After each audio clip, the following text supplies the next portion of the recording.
I can't help but smile a little as I sit here, candlelight flickering softly against the walls of my dimly lit room. It's the kind of evening that wraps around you like a warm blanket, inviting you to reflect. The gentle hum of the city outside, distant cars, the occasional laughter from a nearby cafe, acts as a comforting backdrop to the chaos that sometimes swirls in my mind. My name is Eliza, and I'm 28, standing at the intersection of self-discovery and the life I'm expected to lead. Life has a way of nudging, pushing, and even shoving us into boxes where everyone else seems to fit so snugly. I've always loved my friends deeply, those pastel-colored, glitter-filled moments we share over coffee, yet at times, I feel like the odd piece in a puzzle that's forced to smile even when it hurts. When I got the text inviting me to the group chat for Sarah's wedding, it didn't strike me as anything out of the ordinary. Sarah, the sunshine amidst our tightly knit circle, has always been the one with grand ideas. I said yes to the bridal shower, to the shower games, to everything that seemed to sparkle with excitement. And yet, as I sat there, scrolling through the endless stream of gifts, pastel dresses, and perfect Pinterest boards, something in me recoiled. The laughter, the kind that fills the room and makes you feel warm inside, wasn't directed at me, but it echoed my own insecurities. It made me think of all those moments I'd held back, feeling that if I were to speak up, the mood might shift. But this time, with each new message flooding in, that small voice grew louder, gaining the confidence I often lacked. I needed to say no. No, I refused to be a bridesmaid, not out of spite, not out of anything other than the realization that I needed to take a step back. As I typed my response, the volume of laughter around my decision felt like a tide I couldn't fight. It pushed me away from that sanctuary we had built. So, with a heart heavy yet strangely light, I left the group chat. The silence that followed was serene. I could almost hear the beat of my own heart, a soft rhythm, a gentle reminder that I deserved to exist outside the expectations placed upon me. And that was the moment I knew I had to share this story. The turning point, the tiny shift that set everything in motion, came during one of those late-night group chats that seemed to stretch into infinity. You know the ones, right? We were all sprawled on our couches or nestled in our beds, the glow of our screens illuminating our faces as we tossed ideas, jokes, and endless gifts back and forth. It was all fun and games until one innocent message turned the tide. The host of the upcoming wedding, someone I'd known since high school, someone I had adored and supported through thick and thin, had decided to ask the group for our opinions on bridesmaid dresses. I'm thinking something soft and flowy, maybe blush or champagne. What do you all think? There was a lightness in her words, a sweetness, laced with excitement. My heart swelled for her, truly. But then came the inevitable follow-up, and I definitely want my girls to match. Who's in? Just like that, the barrage of enthusiastic agreement followed. Friends chimed in, emoticons overflowing like confetti, picking their favorites and declaring their status as yes, yes, 1,000 times yes. I could almost envision them twirling around in the pastel fabric, their laughter dancing in the air. Yet, curled up in my little corner of the world, I felt a heaviness settle. I had always loved weddings, the joy, the promise, the celebration of love. But this year was different. I had been holding on to my own bundle of uncertainty, feeling the pressure of my own life and choices closing in like the walls of a small room. The notion of being a bridesmaid was laid upon me like a blanket I already found too warm, too constricting. With each affirmation that flew across the screen, joy chipped away at my already delicate spirit, until the laughter of my friends felt more like a reminder of what I couldn't manage rather than the celebration it was intended to be. So there I sat, staring at the blinking cursor as my heart raced. There was a moment of hesitation, a wavering between community and my own need for solitude. I could feel the weight of unspoken expectations, a sense of obligation pressing against my chest. Could I really say no? With trembling fingers, I began to type. Guys, I really appreciate the invite, but I don't think I can do this. And then, just like that, the laughter turned to a quiet pause, the digital confetti settling round me. I could almost hear the collective breath taken, an instant shift in the atmosphere as confusion flared. I didn't anticipate the reactions, and when they came, a mixture of playful disbelief and gentle teasing flooded the chat. Oh, come on. You can't say no. What do you mean you're out? Their words stung, not because they were harsh but because they felt like the unraveling of something I held sacred. Deep down, I knew why it mattered so much to me, the simple act of stepping away. And with a soft exhale, I made my choice. I left the group chat, disconnecting from that virtual space filled with laughter, warmth, and an undeniable current of camaraderie, yet a place that no longer felt like it held a home for me. For a fleeting moment, there was silence. It enveloped me like a soft embrace, a reminder that it was okay to tread my own path. I could almost hear the whisper of relief as I released the weight I had been carrying. It was in that stillness that I found my resolve, the instinct that sometimes stepping away creates space for deeper connections within ourselves. Days rolled on like gentle waves lapping against the shore, each one carrying the echoes of laughter that used to resonate through our group chat. At first, the silence was almost comforting, a soothing balm for my anxious heart. I settled into my routine, finding peace in the quiet moments, whether I was sipping tea on my porch as the sun dipped below the horizon or diving into a book that made my soul feel light again. The silence allowed me to breathe, to remember who I was outside the roles we often trap ourselves within. But with every tick of the clock, curiosity tugged at me. I couldn't help but wonder how they were. Was there a group chat laughing at an inside joke I wasn't a part of? Were they planning bridal showers or bachelorette parties? It should have been a simple thought, but it spiraled into a complex thrum of longing and loneliness. I found myself wishing for a glimpse into their joy while simultaneously feeling that old familiar sting of not belonging, like a gust drifting through a room of the living. One evening, while sorting through old photos, I stumbled upon images of us, arms flung over each other's shoulders, faces bright with shared exuberance. We were so innocent then, wrapped in our own little bubble, thinking it would stretch endlessly into the future. I lost track of how long I sat there, trying to reconcile the joy in those pictures with the sharpness of the present moment. The dissonance forced tears I had been holding back, unspooling the tension I felt in my chest. Why does it hurt? I asked myself. Why is it so hard to accept that I can still care, even if I step away? In the days that followed, I began my own slow reawakening. I tried new things, like painting on lazy Sunday afternoons and attending quiet yoga classes where I could peel back the layers of doubt and fear one breath at a time. With every brush stroke, every deep inhale, I felt a flicker of my former self returning, a softer version, one not overshadowed by expectations or fear of judgment. There was something meditative about creating for the sake of it, not seeking validation, just allowing colors to blend however they pleased. Yet, every now and then, I would overhear snippets of conversations as friends gathered, their voices rising in the warm air, sprinkling laughter like confetti. And a part of me yearned, wanting to be a part of that sunny world again, yet I reminded myself of my choice. Maybe, I thought, stepping away wasn't about burning bridges, it was about learning to build new ones. With that thought, I decided to reach out to a couple of friends outside the group. My fingers hesitated over the screen, but my heart felt buoyant when I hit send. Starting anew felt good, light like feathers drifting on a breeze. They replied quickly, inviting me for coffee, eager to catch up. I felt a little rush of adrenaline, a reminder that connections could flourish in different forms, outside the walls of expectation. The quiet empowerment of taking care of my own emotional health enveloped me. I walked through my days with a renewed sense of purpose, softer edges turning into a strength that felt truly mine. Even as I embraced the uncertainty, I knew it was all part of the journey. Emotions flowed in waves, sometimes reminding me of what I'd left behind, but mostly teaching me to celebrate where I stood today, unfettered, uncertain, but finally at peace. I whispered to the stillness around me, a gratitude for the lessons learned, both in stepping back and in learning to step forward. And as the evening sun dipped below the horizon, painting the sky in shades of orange and purple, a smile tugged at my lips. I wanted to keep moving, just as I was, one soft step at a time. Reflections danced in my mind like fireflies in the night. I found myself sitting on my balcony, the air infused with the scent of blooming flowers.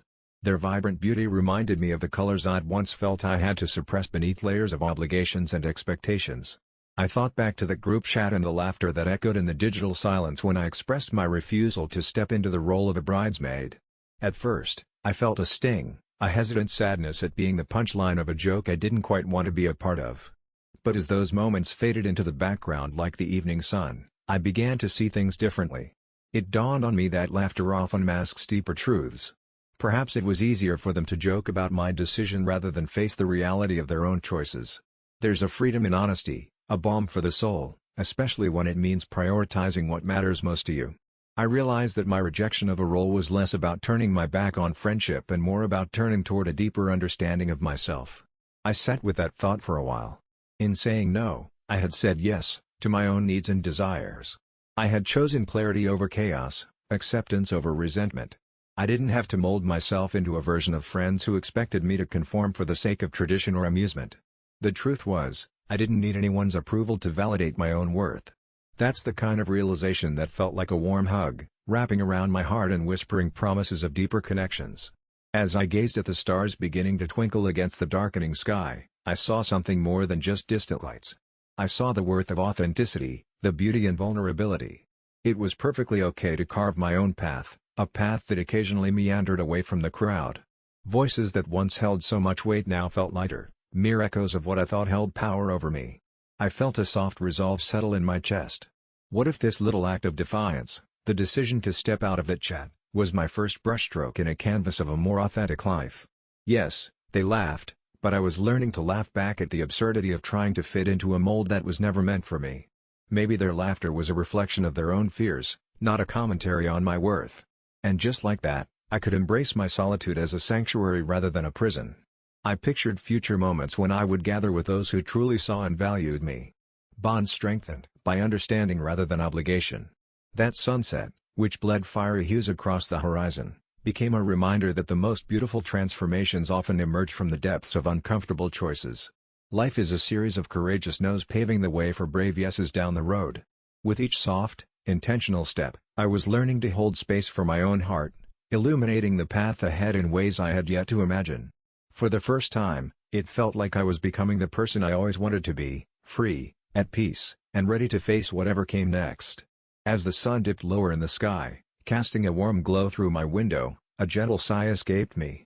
I could still hear the echoes of laughter from that chaotic group chat, the mix of excitement and expectation washing over me like an unwelcome tide. They found my decision puzzling, even funny. And in that moment, I realized I had become the punchline of a joke I hadn't even agreed to. But nestled in the quiet of my room, I felt something shift within me, a subtle yet profound sense of release. I grabbed my journal, the pages worn from countless scribbles of dreams and fears. Each stroke of my pen felt like shedding an old skin, like clearing out a closet cluttered with the remnants of who I once thought I should be. As the words flowed, I could see my truth unfolding, an affirmation of my worth that didn't hinge on a role I didn't want to play. I am enough, I wrote, my thoughts swirling around the beautiful mess of life, friendships, and the pressure I had allowed to dictate my choices. I breathed in deeply, filling my lungs with the clarity of my own beliefs. I was no longer a reluctant participant in someone else's story. I was the author of my own narrative, entitled to write my own chapters, sometimes bold, sometimes fragile, but always mine. With a newfound lightness in my chest, I opened the group chat one last time. I drafted a message, a simple farewell, a line of gratitude for the moments we shared, but a resolute "I'm stepping away." It felt like setting down a weight I didn't know I was carrying. I pressed send, and with that one small action, the burden lifted. I glanced out at the horizon, tinges of purple now mingling with the orange. It hit me just how liberating it was to say no, not out of bitterness, but out of love for myself. I envisioned future gatherings, not ones tinged with obligation, but laughter-filled moments shared with those who truly understood me. And so, as twilight wrapped itself around me like a soft blanket, I made a silent promise, that I would no longer hide or shrink away from who I was, and no longer compromise my heart to fit into someone else's plans. In that stillness, enveloped by the softening shadows of dusk, I felt my spirit rise, buoyed by the warmth of my own acceptance. I was ready to embrace this path of authenticity, a journey that felt not only possible, but vibrant and endlessly hopeful. In the weeks that followed my decision, I found a peculiar peace settling over my heart. My phone still buzzed with messages from the group chat, those familiar notifications stirring up the remnants of my old insecurities. Yet they felt different now, less like a tether and more like echoes fading in the distance. I glimpsed the chatter about wedding dresses and floral arrangements, but rather than feeling a twinge of regret, I smiled gently at the thought of them, wonderful, happy moments that belonged to someone else's dream, not mine. One evening, under the soft glow of fairy lights on my balcony, I received a private message from Jess, my oldest friend. Her words were heartfelt, a reflection of concern wrapped in validation. "Hey, I really admire your strength. I get it. I wouldn't want to do something that didn't feel right either. Just know I'm here for you, no matter what." Her understanding wrapped around me like warm tea on a chilly day, and I felt a tender glow in my chest. It validated my choice, reaffirming the courage I'd found in that twilight moment. It was as if the universe had heard my silent promise and was gently nudging me forward, toward those who embraced me fully. Months passed, and while I spent less time with that group, I found solace in new connections. I reconnected with a college friend, Sophie, who had been living abroad. Our conversations unfolded into laughter and shared secrets that made my heart swell. We began hosting small gatherings, cultivating a circle free from the pressure of expectations. Every night spent laughing until our sides hurt felt like a soft balm, healing remnants of old wounds. Occasionally, I would still see posts about the wedding. They were beautiful, pictures of laughter, love, and celebrations that radiated joy. I realized that it wasn't envy I felt, rather, it was admiration. I had finally learned to celebrate other people's happiness without having to mold my own into something it wasn't. It was liberating, and liberating felt expansive. One sunny afternoon, I received a thick envelope in the mail. Inside was a handwritten note from the bride herself. "I missed you at the wedding," it read, "but I understand why you chose not to be in it. Thank you for being honest with yourself. I hope we can be in touch, no rush." Feeling a bittersweet twinge, I let the note linger in my hands for a while. This was growth, both for me and for her, an acknowledgement that love sometimes means letting go, even if just for a little while. Searching for closure, I realized that my departure from the group didn't mean severing bonds, it meant circling back to those who truly saw me. As I gazed out at the sunset once again, the world seemed a little brighter, a touch more vibrant. The colors danced freely in the sky, a gentle reminder that it was okay to step out of the lines, to color my own way. Laughter now filled my days as I moved forward, unburdened and full of promise, embodying the very essence of being true to myself. In the end, finding my place in the world wasn't just about saying no, it was about saying yes, to myself, to my journey, and to the endless possibilities that lay ahead. In the quiet moments that followed, I understood that stepping away sometimes opens the door to a deeper connection with those who really cherish you. It's not just about leaving behind what doesn't serve you, it's about embracing who you are and discovering the beauty in your own unique path. And so I smiled, knowing that every goodbye carries the promise of a new hello, shimmering just beyond the horizon. It's late at night, and the soft hum of my ceiling fan dances in gentle rhythm with my quiet thoughts. The world outside is wrapped up in darkness, the occasional rustle of leaves brushing against each other like old friends whispering secrets. I sit here in my small living room, a cup of chamomile tea in hand, feeling the warmth seep through the porcelain and into my palm. The golden liquid brings a comforting aroma that swirls around me, grounding me in the moment, reminding me of the simplicity I crave. I never anticipated the twists and turns my life would take. My name is Mia, a 30-something woman navigating the daily ebb and flow of life in a quaint little town nestled between sleepy mountains and wide-open skies. It's the kind of place where kids ride their bikes down leafy lanes, where everyone knows each other's names, and neighborly kindness is woven into the fabric of everyday existence. Until recently, I thought I lived a rather unremarkable life, a steady job at the local library, close friendships that felt sturdy like the branches of the oak tree in my backyard, and a cozy, if somewhat cluttered, home filled with books and memories. But that was before the truth came crashing into my peaceful existence, sending ripples through the calm waters of my life. For the past 7 years, my life has been colored by shadows I couldn't see, and I only learned the extent of it all when I found out that my estranged uncle, the one I barely remembered and had long stopped thinking about, had hidden my inheritance. At first, it felt like a fog had rolled in, obscuring the clarity of my thoughts and emotions. It tugged at my heart like an old, frayed string, an unexpected reminder of the family ties that had long since unraveled. In this quiet moment, as a few tears catch in the corners of my eyes and the rich scent of tea envelops me, I'm drawn to reflect on the past 7 years. It's funny how life can turn on a dime and reveal truths that shatter the calm. I couldn't help but think about all the small choices made, the aching void of unanswered questions, and how sometimes, the things we think we've lost can linger just beneath the surface until we least expect them to surface. So, gather round for a moment. Let me tell you how I discovered what was hidden and how it changed everything. It was a chilly afternoon in early October, the kind that whispers of change as leaves begin their dance to the ground. I had decided to rummage through some old boxes in the corner of my attic, an impulse that had been nudging at me for weeks. There was something almost comforting about the dust motes swirling in the golden sunlight. It reminded me of my childhood, a simpler time when treasures were hidden in every nook and cranny. As I wrestled the box-marked memories to the center of the room, a sense of nostalgia washed over me. Inside, I discovered faded photos, remnants of birthday parties and holidays, along with letters from family members long gone. With each item I uncovered, it was like I was piecing together an old puzzle, one that had been missing crucial parts for years. But then I noticed something odd. This small, unmarked envelope tucked away beneath an old scarf, its edges yellowed and frayed. My heart raced a little at the thought of finding a long-lost letter or perhaps a small keepsake.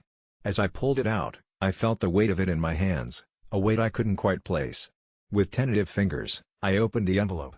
Inside, there was a single sheet of paper, not a letter, but rather a document. My heart sank as I scanned its contents.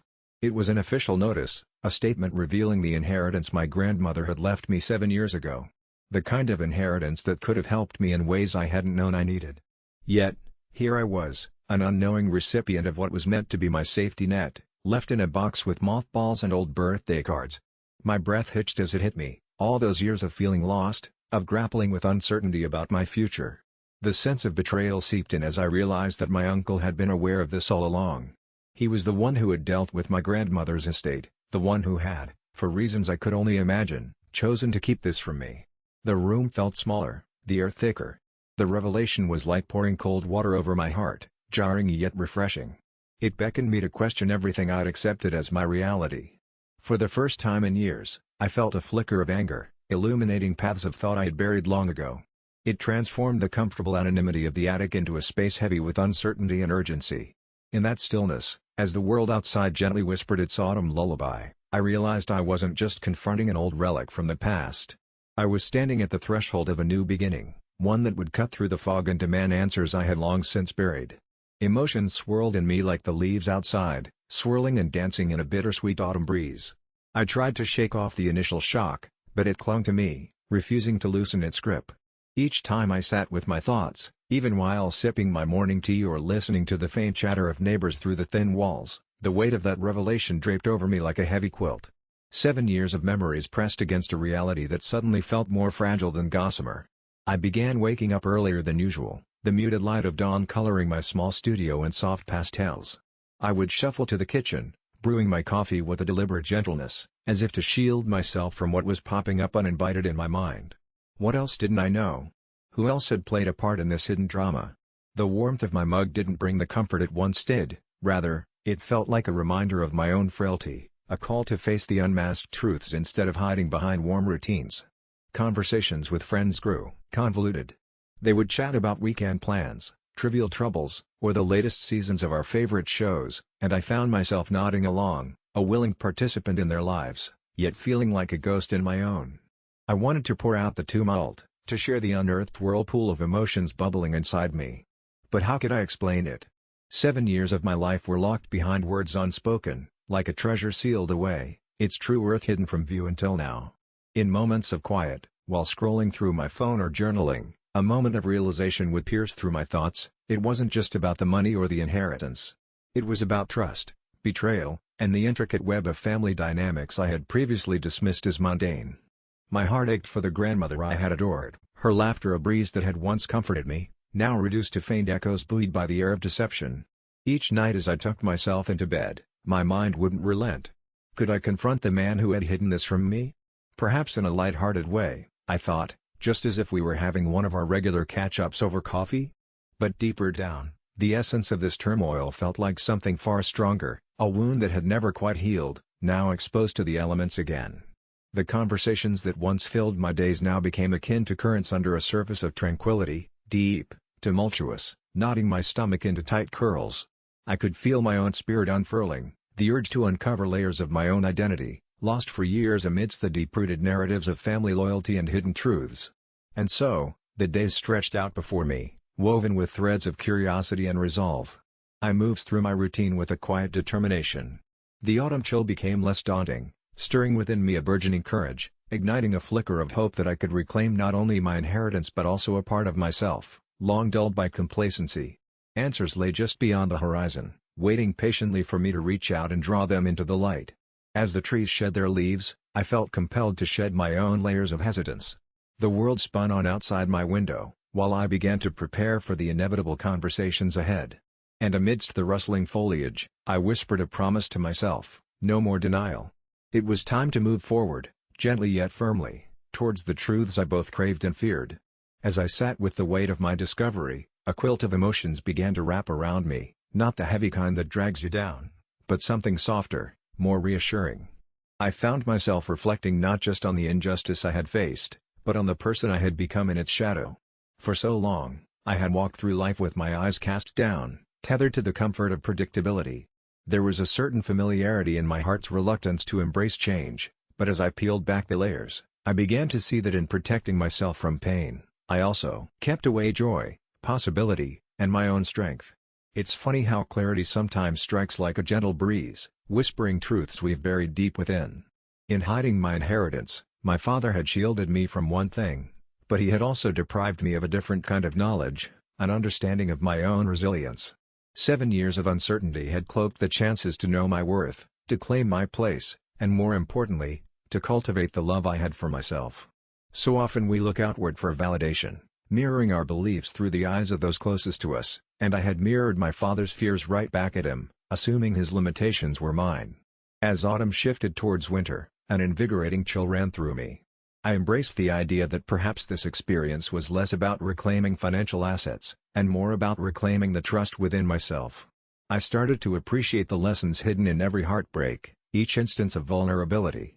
I welcomed the idea that I was worthy of striving for more, not for revenge or retribution, but for the simple truth of my existence and the rich tapestry of experiences that awaited me. With every leaf that fell, I allowed myself to imagine anew. The image of traversing unexplored avenues, leaving nostalgia behind, filled me with a peaceful resolve. It was empowering to consider that my legacy was not merely bound in money or possessions, but rather in the courage to rise, to speak, and to dare to believe in abundance, not just in material terms but in love and connection. So as I prepared for those conversations that awaited me, I felt a softening of my heart. I wouldn't shy away from confrontation, but I'd approach it with gentleness, recognizing that my father's actions stemmed from his own fears, his own story. It was time to let that part of my past go, to grace him with understanding, and to open myself wide to the possibilities of the future. I had spent too long believing I was a bystander in my own life. Now, I was ready to step boldly into the role of the author of my own narrative. And with that realization shackled by newfound clarity, I felt a flicker of joy ignite within, one that promised to guide me through whatever storms lay ahead. As I sat on my worn-out couch, the afternoon sunlight streaming in through the window and casting soft, golden patches on the wall, a warm sense of relief washed over me. I took a deep breath, inhaling deeply, letting the familiar scent of old books and freshly brewed tea envelop me like a comforting hug. In that moment, the weight of the past felt a little lighter, like a heavy cloak I could finally shed. I closed my eyes, allowing the day to settle around me, and I imagined gathering up all the anger and hurt I had been holding onto for so long. I visualized it as a tight knot in my stomach, all those helpless moments replaying in my mind like a loop. But now, slowly and gently, I began to unravel that knot, thread by thread. With each breath, I could feel the tension releasing. I deserved to be free from that heaviness, free to embrace what was ahead of me. Thoughts of the inheritance, what I could have done, the dreams I had built around it, began to fade to a quiet background hum. That money no longer defined my worth, it was merely a chapter in a much larger story. I could choose to write the next parts in colors of love, acceptance, and hope instead of bitterness. I envisioned my father, not as the enemy I had often painted him to be, but as a flawed human being who loved me in his own complicated way. He hadn't taken my inheritance just to spite me, he was wrestling with fears of inadequacy and losing the only thing that he thought would keep us connected. I felt a flicker of compassion for him, an unexpected gift I had not anticipated. In that gentle moment of clarity, I picked up my phone, my heart racing with excitement. I wasn't backing down, but I wasn't ready to confront him with anger, either. I wanted to reach out, to set the stage not just for a confrontation but for a conversation that could mend the space between us. My fingers danced tentatively over the screen as I composed a message inviting him for coffee. It felt small, but I realized that each letter I typed was a step toward opening the door to healing. As I pressed send, I felt a rush of liberation course through me. I was claiming my narrative back. No longer a victim of my father's choices, I was ready to face my own, and I could see a path forward, not just for me, but perhaps for us both. It was a tiny flicker in the grand tapestry of life, but it felt bright, promising, and utterly beautiful. A breath of fresh air, like spring after a long winter. And in that moment, I finally felt the stirrings of hope. Maybe the future could be filled with love and understanding after all. As the days unfolded after sending that message, a curious warmth settled in my chest. A few hours later, my father replied with a simple, tentative yes, followed by a nervous emoji that encapsulated the unspoken distance stretched between us. The realization that he was willing to meet ignited something deep within me, a combination of hope and trepidation.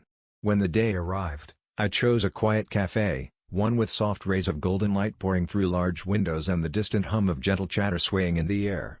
I arrived early, my hands wrapping around a warm cup of tea, feeling the soothing heat seep into my palms. It was a serene sort of anticipation, like waiting for the first bloom of spring, both exhilarating and nerve-wracking. He arrived, the familiar contours of his face softened by time and regret. Our eyes met, and in that moment, all the hurt and the years melted away, replaced by an understanding that perhaps neither of us had truly been prepared for. We sat across from each other, and I could see the lines etched on his face, the weight of secrets carried for too long. As we talked, something shifted in the atmosphere, a restoration not just of our relationship, but of ourselves. We ventured into the soft terrain of what had been left unsaid and navigated the complexities of my inheritance, both the financial and the emotional.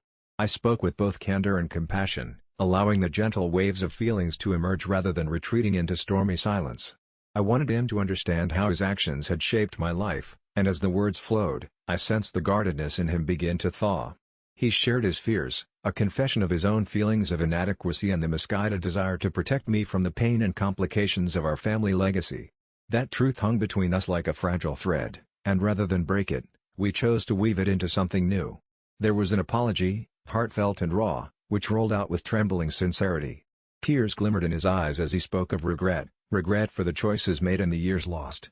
It wasn't an easy conversation, but it felt necessary, like we were peeling back layers of years spent in misunderstanding, finally seeing each other as we truly were. As we parted ways that day, there was an unspoken promise lingering in the air, a commitment to rebuild, however slowly. It felt like a fresh start rather than a close of a painful chapter. Even though the wealth I had once longed for might never be in my hands, I found comfort instead in this new inheritance, a relationship forged from honesty, understanding, and a shared desire to heal.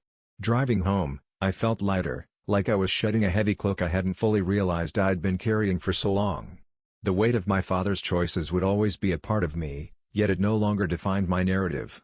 What was born from that inheritance was far greater. It was a remembrance that, even in the depths of hurt, there lay the possibility for love. And so, as I prepared to close my eyes that night, I breathed in the tranquil resolve that settled over me. I had found my voice amidst the chaos. We had stepped into the light together. I fell asleep, cradled by the sweet lullaby of hope and the gentle promise of tomorrow. In the end, I learned that sometimes the greatest legacies aren't found in possessions, but in the bonds we nurture and the truths we embrace. It's in the love we share that we discover the most precious inheritance of all. I never thought letting my sister move in would turn my life upside down, but here I am, parked in my own driveway, sleeping in my car like a homeless nomad. It all started innocently enough. She needed a place to crash for a few months after a bad breakup, and I figured I could help her out. I mean, what's family for, right? But somewhere between her late-night parties and binge-watching sessions that kept me up until dawn, I lost more than just sleep. I lost my sanctuary, my peace, and eventually, my will to stay in a house that felt more like a war zone than a home. Now, I'm scrolling through these rambling posts from my cramped back seat, trying to figure out where it all went wrong and how I can reclaim my life before I turn into a full-time resident of my Honda Civic. The first sign of trouble was the incessant noise. At first, it was just the occasional laughter echoing through the walls, mingling with the clinking of glasses and snippets of conversation that felt vaguely familiar. I told myself it was a small price to pay for being a good brother. But by the third week, the noise escalated into a constant, chaotic symphony that bloomed every night like unwanted weeds in a garden. It wasn't just the parties. It was the way she rearranged my furniture, transforming my once cozy space into something that felt like a college dorm room. I'd come home from work, only to find her friends lounging on my couch, shoes off and sprawled everywhere, as if they were the ones who lived here. The order I craved had been replaced by chaos. The only thing I could do was retreat to my bedroom, pulling the blankets tightly around me like a shield against the world. Then there was the moment that shattered everything. I came home early one evening, hoping for a quiet night in front of the TV and maybe some comfort food. Instead, I opened the door to find a bunch of her friends, the same ones that had taken up permanent residence in my living room, casually tossing empty bottles into my recycle bin. The smell of spilled beer hung heavy in the air. She stood in the middle of it all, laughing, completely oblivious to my presence. I felt a surge of indignation swell in my chest, and when I cleared my throat not one of them turned around. "Can I have a word?" I forced out, gritting my teeth to keep my voice steady. "Oh, hey! What's up?" she responded, all bright-eyed and innocent, as if she hadn't just reduced my home into a scene straight out of a frat movie. "Can you keep the house down a notch? I'm trying to work here." Her carefree laughter faltered just a bit, and then she rolled her eyes. "Chill, it's just a party. It's not like you're seriously working all the time, right?" I felt like I'd been slapped. "I'm working hard to pay the bills, and it's really hard to do that when I can't even think in my own house." The words spilled out quicker than I could reel them in. I was tired of being the accommodating brother, tired of sacrificing my comfort. But what happened next was the kicker. She looked at me with a mix of surprise and irritation, arms crossed as she leaned back against the kitchen counter, which, I could have sworn, didn't exist in that particular spot before she moved in. "Maybe if you weren't such a hermit, you'd have friends to hang out with too. You're the one making this awkward." I opened my mouth to argue, but the truth hung heavy in the air. She wasn't totally wrong. I had isolated myself. I'd spent so long wrapped up in work, I'd severed ties with the friends I'd once made. The very thought of it felt like an anchor pulling me under. "That doesn't make it okay to turn my place into Party Central," I finally said, and the moment my words sliced through the atmosphere, I knew we had crossed a line. The tension escalated until it was unbearable. Her friends were now glancing between us like we were the main event at some sporting match. In a last-ditch effort to salvage my dignity, I turned and walked out, my chest tight with something akin to regret and rage. The door slammed shut behind me, and I found myself in the driveway, breathing heavily, tiny flecks of adrenaline coursing through me. After a few beers with some coworkers later that week, I finally snapped. It was late. The noise had intensified that night. I decided I couldn't do this anymore. Slipping out unnoticed during the chaos as my sister and her friends livened up my kitchen with the kind of laugh I hadn't heard in ages, I climbed into my car. I had to escape from the suffocating reality of my own home. And there I found myself, the irony not lost on me, parked in my driveway. I laid back in the cramped backseat and closed my eyes, grounding myself in the new normal I never wanted. I can still hear the echoes of laughter drifting through the half-open window, a haunting reminder of the life that once was mine. I never imagined it would come to this, a grown man sleeping in his own car like some suburban vagabond. But here I was, clutching a worn-out blanket and straining to reconcile my sense of self with the feelings of failure and confusion. Each night was a battle between the quiet comfort of the car and the panic that threatened to engulf me when I thought of facing my sister again. It was supposed to be temporary, just a few weeks to help her get back on her feet after the breakup. But weeks turned into months, and I quickly became a ghost in my own house. I was relegated to the fringes of my own life, peering through the glass at the vibrant chaos that unfolded within, her loud friends, the music echoing down the hall, the smell of burnt popcorn wafting out of the kitchen. I felt like a traitor in my own skin, a silent witness to my world unraveling. I had wanted to be there for her, to extend kindness when she needed it most, but now, sitting in the dark confines of my car, the weight of that initial decision pressed down on me like a stone. Did I really think I could play the role of the benevolent brother and not lose a piece of myself in the process? The resentment churned in my gut, thick and palpable. I wanted to confront her, to tell her how it made me feel to be the afterthought in my own home, but every time I'd muster the words, they would dissolve into that discordant laughter or the clinking of glass. It felt futile, as if I was trying to scream beneath water. Being this estranged from my sister, who used to be my closest confidant, filled me with a profound sense of sadness. There were times I'd lay in the backseat and think of the long talks we used to have over late-night snacks, revealing secrets and dreams beneath the soft glow of twinkling fairy lights. Now, it felt like we were separate worlds, a chasm formed by guilt and misunderstandings. I kept replaying the moments in my head when I'd try to make casual suggestions about her friends staying over too late or moving in the furniture again, only to be met with accusations of me not understanding her or worse, being overly critical. It was a loop that left me feeling like I was drowning in disappointment, both in her and myself. I glanced at the rearview mirror, catching sight of my eyes, hollow and rimmed with exhaustion. The isolation was crushing. Even when I managed to fall asleep, dreams were infested with anxiety, visions of my sister, happy and carefree, while I became more of a relic from her past. I'd wake up ragged, my heart racing as if I'd just escaped a nightmare, only to open my eyes and realize I was still in a nightmare of my own making.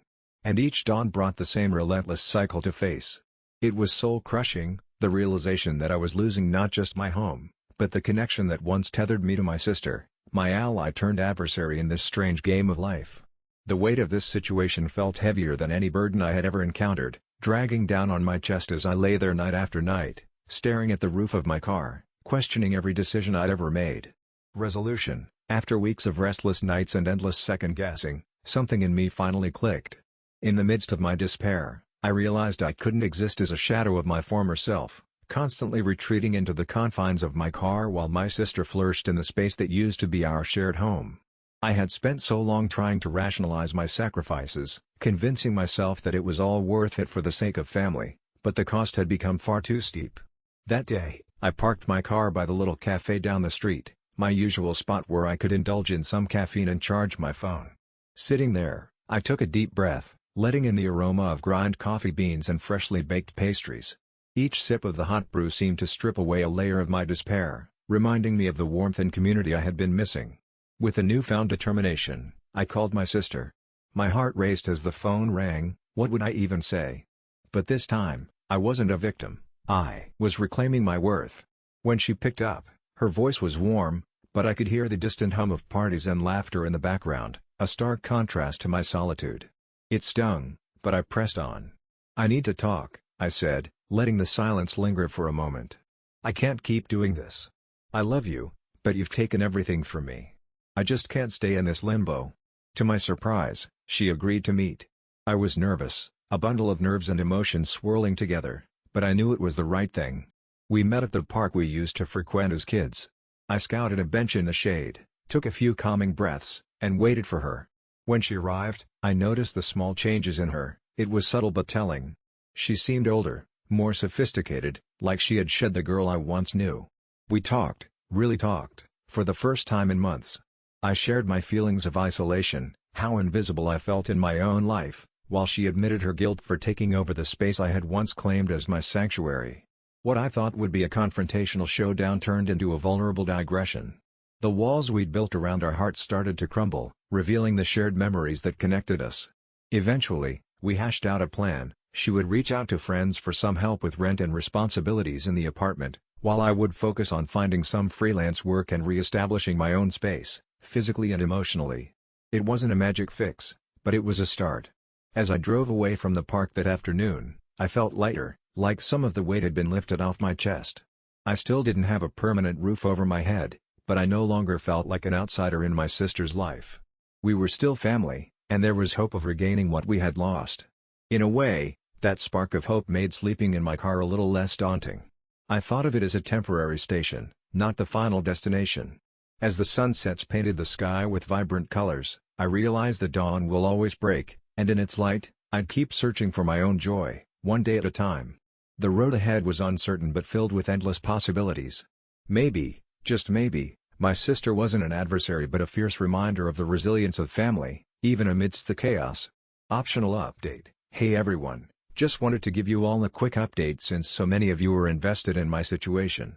After my last post, I continued to stay in my car for a bit longer, but things took an unexpected turn. A couple of weeks ago, my sister reached out and asked if we could sit down together and talk things through. I was hesitant at first. I didn't want to be caught in more drama or lose the progress I had made in finding my own clarity. But part of me wanted to believe she had genuinely had a change of heart.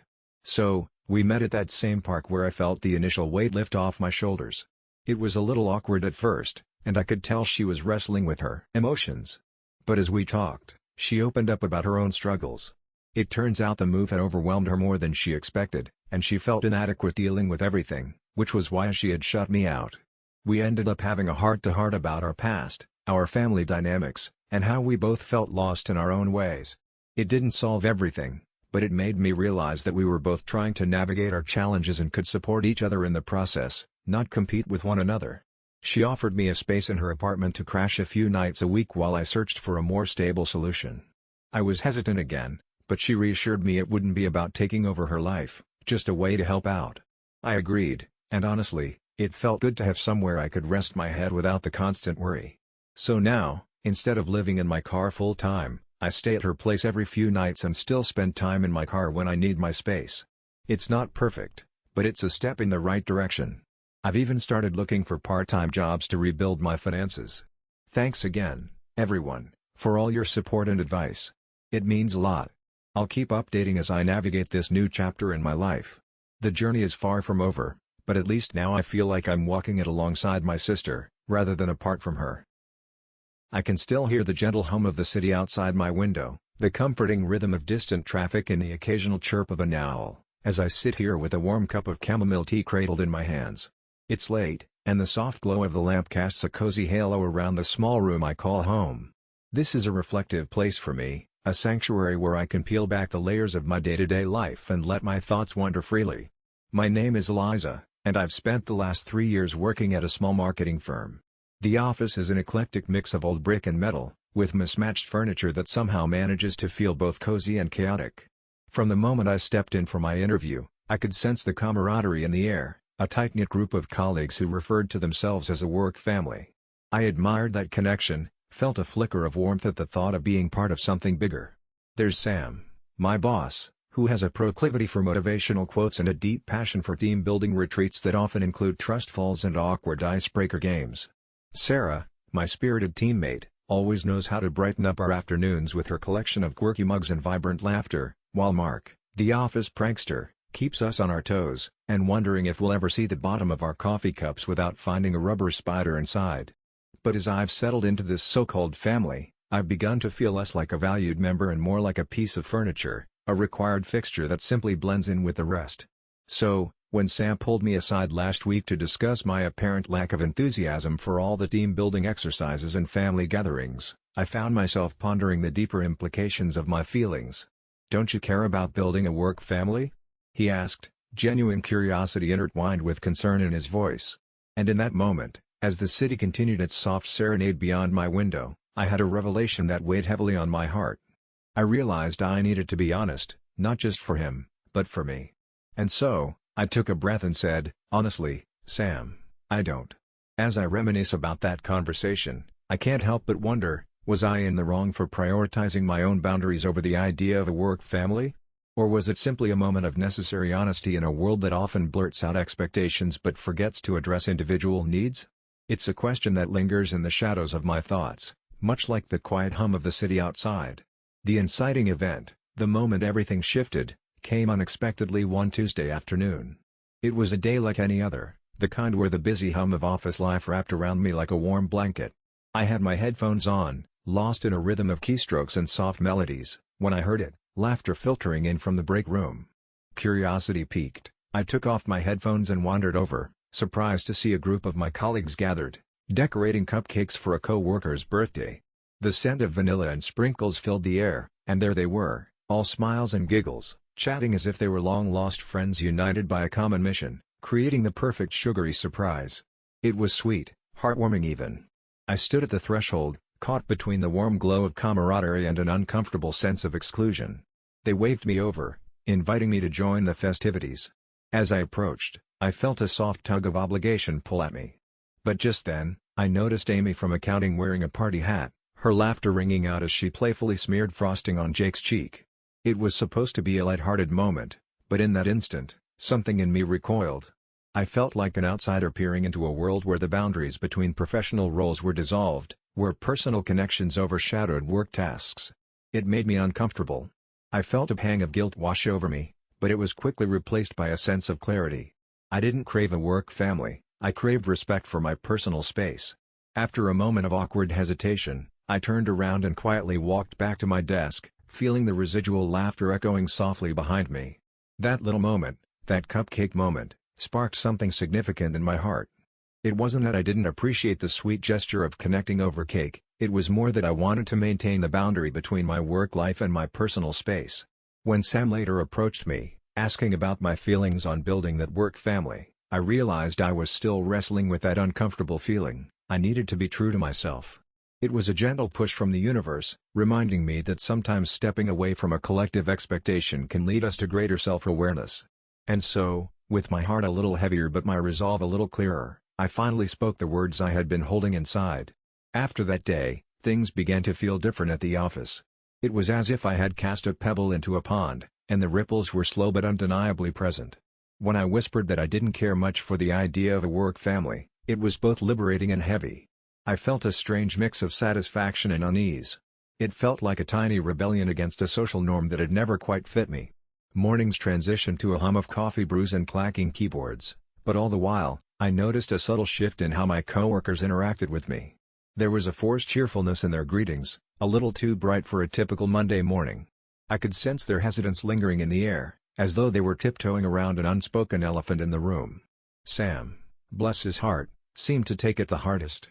He would often linger by my cubicle, trying to draw me into light-hearted discussions. But my clenched jaw and tight smile held me back. I appreciated his efforts, I really did, but every interaction felt like a carefully choreographed dance I didn't want to partake in. Lunchtime became my sanctuary, a brief escape from the careful social balancing act that left me feeling more alone than ever. I would sit outside on a weathered wooden bench in the nearby park, where I could hear the soft rustle of leaves and the occasional laughter of children playing. Those moments of solitude let me breathe, allowing the gentle midday sun to warm my skin and lighten the tension swirling inside my mind. I often pondered whether my desire for distance stemmed from fear of intimacy or simply a deep-rooted need for personal autonomy. Yet, some evenings, as I left the office, I couldn't shake the feeling that I had let them down.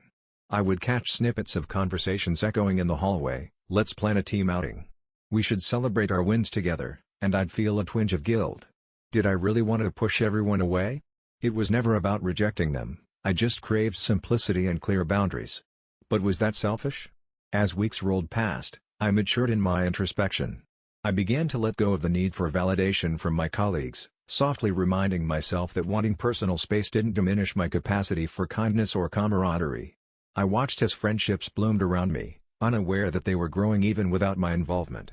I realized that sometimes, just being present meant being okay with not being part of everything. It was a quiet strength, this ability to stand apart without feeling isolated. I took solace in my little routines, morning walks, evening yoga, and a good book before bed. Each quiet moment became a thread weaving through my day, crafting a safety net made of self-awareness and contentment. What I had once perceived as loneliness felt more like solitude, a choice that was mine alone. The world continued to spin on its axis in the office, with or without my participation. And each day, as I tucked myself into bed at night, I reminded myself to celebrate that choice.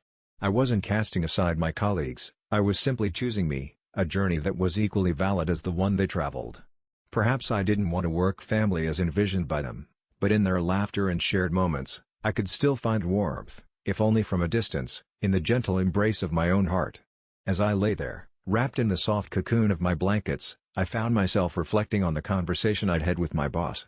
In that moment, I had been so adamant, so convinced that my independence was synonymous with isolation. Was it really a rejection of the idea of a work family, or just my way of protectively circling my own heart? The universe has a way of revealing truths if you're quiet enough to listen. In the tranquility of the night, when the world outside was still, I felt the edges of my earlier thoughts softening.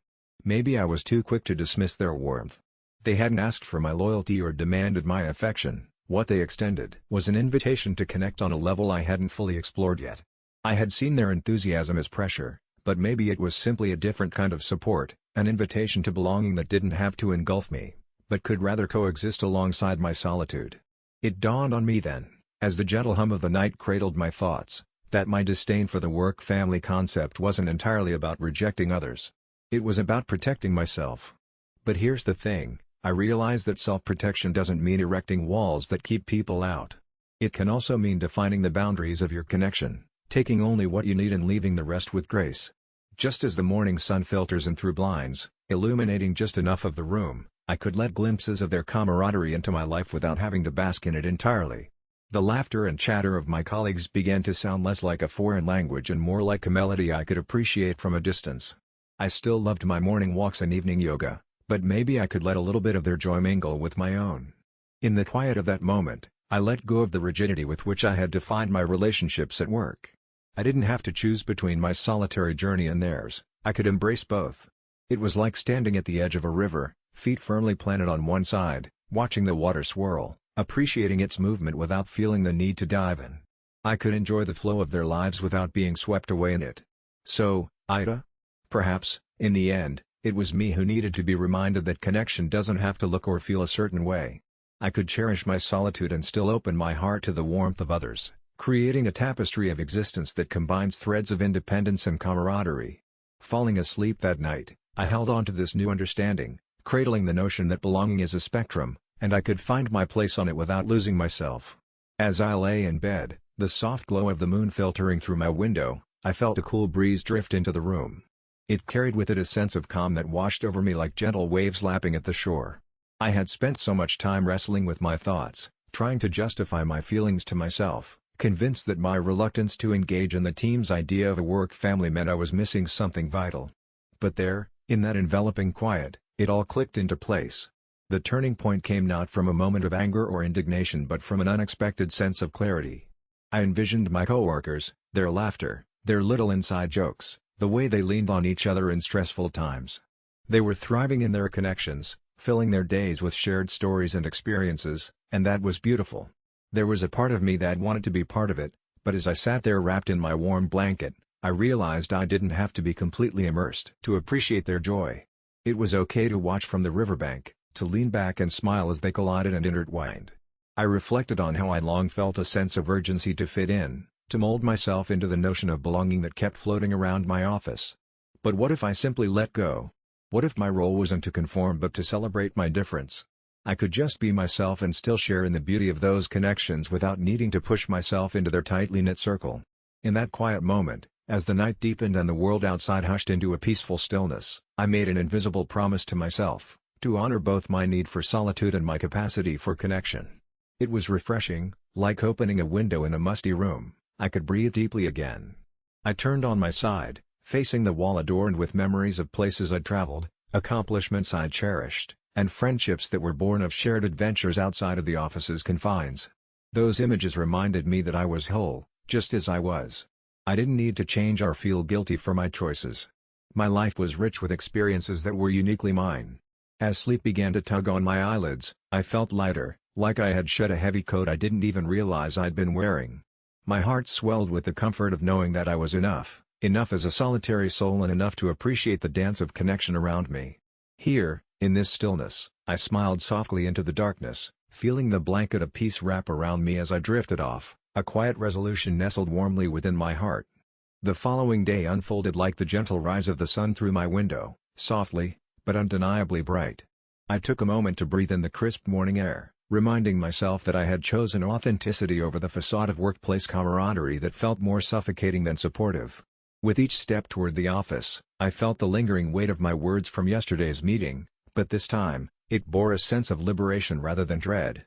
As I walked through the glass doors, I noticed an unusual stillness in the office, as if everyone was caught in an unspoken pause. I took my seat, knowing full well that I had ignited conversations, maybe even reflections, on what it meant to belong in a workplace. The moments that followed were quiet but meaningful. My colleagues exchanged glances, and the usual banter felt different, thoughtful, perhaps. To my surprise, later that week, my boss approached me during a break. Instead of the expected reprimand or disappointment, he offered a sincere conversation. He acknowledged my feelings and shared that while many individuals flourish in a work family, there were others who deeply resonated with my stance. We spoke at length about balance, about how we could cherish our work community while respecting each person's desire for boundaries. That day, I experienced a shift in the atmosphere around my desk. It felt lighter, as though others were beginning to embrace their own authentic selves too. Over the next few weeks, I witnessed a subtle change in our team dynamic. Those who had once felt compelled to engage in superficial chatter began to express themselves more freely, fostering genuine connections based on respect instead of obligation. I didn't become best friends with my co-workers. Yet, in acknowledging my own feelings, I provided a quiet permission for others to do the same. It wasn't about creating a family, but rather cultivating a space where we could all thrive individually, sharing our lives without forcing our warmth on others. Bit by bit, those moments of authenticity flourished into a collective understanding. Lunch breaks became more about meaningful conversations rather than empty pleasantries. We worked better, knowing that we were more ourselves, unshackled from the expectations that once loomed overhead. So, was I the antagonist in my own story? Perhaps not. It dawned upon me that embracing who I truly was sparked a gentle awakening within my workplace. It wasn't a dramatic shift, rather, it was an evolution, softly unfurling, like the petals of a flower reaching toward the sun. In time, my own feelings of isolation began to fade, replaced by a sense of acceptance among colleagues. I learned that the strength of our connections didn't hinge upon frantic efforts to be a family. Instead, it bloomed from the truth that we could each stand comfortably as individuals, weaving our own stories of connection in this shared professional chapter. As I lay in bed that night, reflecting on how the day had settled into a beautiful quietude, I felt the same weight lift from my heart, revealing a renewed lightness within. I drifted off wrapped in a contented peace, the resolution of being enough just as I was cocooning me with serene warmth. In that soft silence, I realized that true belonging doesn't require forced affection or the pressure to conform. It's the gentle acknowledgement that sometimes, it's perfectly okay to honor our individual journeys while still finding joy in shared moments. The real beauty lies in embracing who we are, separate yet connected, like stars in the night sky, shining brightly in our own orbits. It's one of those quiet nights where the world outside feels like a distant memory, and the only sounds are the gentle tap-tap of rain against my window and the soft creak of my old wooden floor settling into their rhythm. I find myself curled up on the couch, wrapped in a worn blanket that carries the scent of vanilla and nostalgia, the kind of scent that makes you feel like you're being hugged by a warm memory. I'm Alex, a 29-year-old introvert who often feels like a shadow in a room full of light. It's not that I don't love my family, rather, I struggle to navigate the cacophony of voices, opinions, and unspoken expectations that seem to weave themselves into our gatherings like an intricate tapestry. My family defines love by proximity, by the ebb and flow of laughter and small talk, while I often find solace in the stillness that comes from retreating into my own little corner of the world. Tonight, I'm thinking about the family reunion that just passed, a gathering that they were all so excited about. I could envision the familiar faces, my boisterous cousins, their laughter ringing through the air like music, my aunts exchanging stories, their hands animated as they spoke, and my mom, ever the heart of our family, bustling around with her famous potato salad, ensuring that everyone felt welcome. Yet, despite all this warmth, I chose to skip it, and now I lay here questioning my choice amidst the soothing patter of rain. The truth is, being there would have felt like donning my Sunday best for a party I never agreed to join. I thought of all the small talk I could drown in, the unasked questions that hang in the air like the smell of cigarette smoke in a packed bar, thick and stifling, making it hard to breathe. What have you been up to? Are you seeing anyone? When are you going to settle down? Questions that, despite being laced with care, still made my skin crawl. I wanted a different kind of connection, deeper conversations over a steaming cup of tea, not just surface-level pleasantries that masked the strain of unmet expectations. So many people close to me have called me petty, and I feel the weight of that judgment, heavy like the blanket I'm snuggled under, yet I can't shake the feeling that my absence was for a reason, one that ventures beyond mere pettiness. It was about protecting my heart, carving out my own space in a world that sometimes feels too loud, too overwhelming. So, here I am, alone in the glow of my bedside lamp, crafting this confession, hoping someone somewhere understands why opting out felt less like a choice and more like an act of self-care. It was the day of the reunion, and while I had planned to stay home, I still found myself caught in a flurry of emotions as I scrolled through the group chat. Each message pinged like a reminder of the expectations that loomed over me, a steady drum of enthusiasm for my family, their excitement spilling over as they shared pictures of their outfits and nostalgic memories from past gatherings. Can't wait to see everyone. Remember the time Aunt Linda brought that amazing casserole? But as I read each message, my heart sank lower, becoming entwined in memories I couldn't shake off the way I wanted to. I was reminded of the last reunion, where I stood on the fringes of a lively conversation, an invisible wall dividing me from the laughter and warmth that often seemed so out of reach. I had tried to engage. I really had. A question here, a half-hearted attempt at a joke there, but somehow my voice always felt muffled, drowned out by boisterous relatives who could navigate familial bonds with such ease. In the back of my mind, I replayed my cousin Jamie's teasing, a memory I thought I'd let go of. "You're such a lone wolf." She had laughed, her tone light but the words still stung. No matter how they meant it, the comments settled into a corner of my heart, breeding a quiet sense of shame. What did it say about me that I didn't quite fit? I'll be honest, it hurt. And even as I smiled along with everyone else, there was a fluttering deep down inside, a soft voice whispering that I was drifting further away from the warmth of our family circle. So, I did what I thought was best. I made the choice to stay home, thinking I could protect myself from that familiar ache of exclusion. I brewed my favorite chamomile tea, hoping the gentle steam would clear my mind and soothe the tangled threads of anxiety that had taken root in my chest. I slipped into my favorite cozy sweater, one that felt like a hug, and took a deep breath, reminding myself that self-care sometimes means stepping back, even if others may not understand. But still, as the hours ticked by and the sun dipped lower in the sky, a part of me felt a twinge of guilt. Was it really petty to prioritize my feelings over family expectations? My phone lit up again, a new flurry of messages bringing stories from the reunion. But instead of joy, I felt a gentle tug of loneliness, one that faded in intensity as I remembered why I chose to stand my ground. It felt important to honor my own needs. That evening, I just wished others could see the layers of my choice, not simply a refusal to join the festivities, but a quiet commitment to my own emotional safety. As the last rays of sunlight played peekaboo through my window, I sank deeper into the plush comfort of my couch, cradling a steaming mug of chamomile tea. Its warmth seeped into my palms and settled my racing thoughts, offering a fleeting respite from the emotional storm stirring just beneath the surface. My family, with all their laughter and shared memories, were an ocean away, or at least, that's how it felt.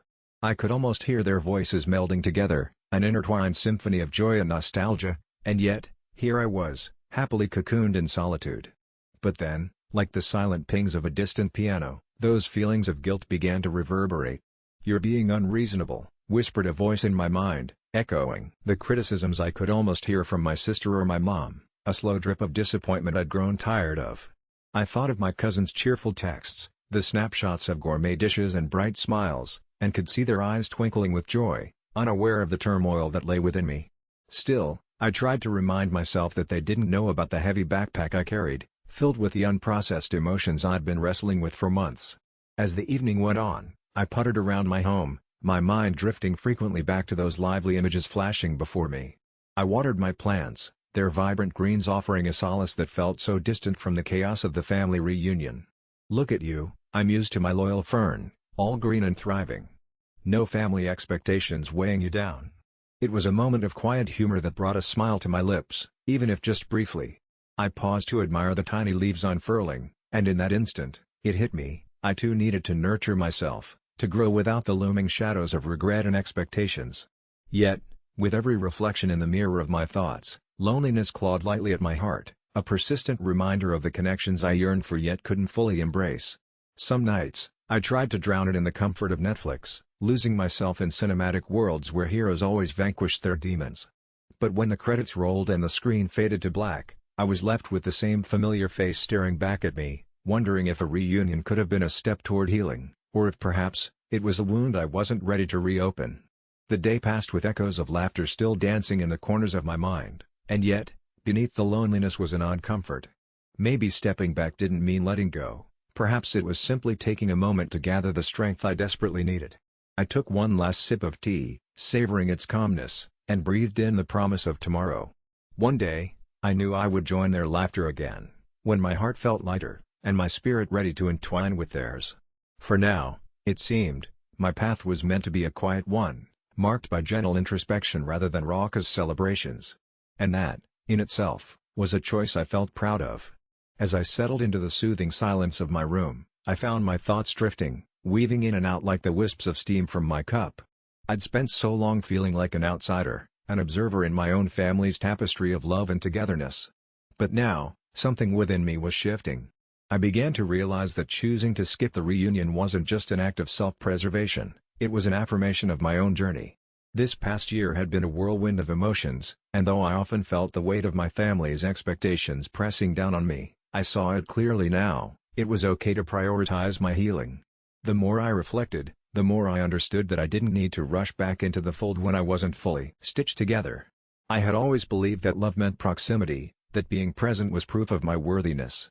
But as I held space for my own gentle growth, I realized that love isn't solely about being there in the crowd, it's also about recognizing when it's vital to turn inward, even if that means stepping away. I could almost hear the echoes of laughter from the reunion, the joy mingling with the gentle flicker of longing within me. It was a reminder that connection runs deeper than a single moment or event, that there are many ways to belong. Maybe skipping this reunion was less an act of abandoning them and more a gesture of nurturing the bond I had with myself. In the small hours of the night, I recognized that I was not petty. I was brave. Brave for allowing myself the grace to sit with my emotions, even when they felt heavy. I was learning that every day didn't have to be an expression of outward joy. Sometimes, The most profound growth happens in the solitude of our hearts. And as the moonlight crept through my window, illuminating my room with its soft glow, I felt an unexpected sense of peace settle in. I was on my own path, one that I would walk in my own time.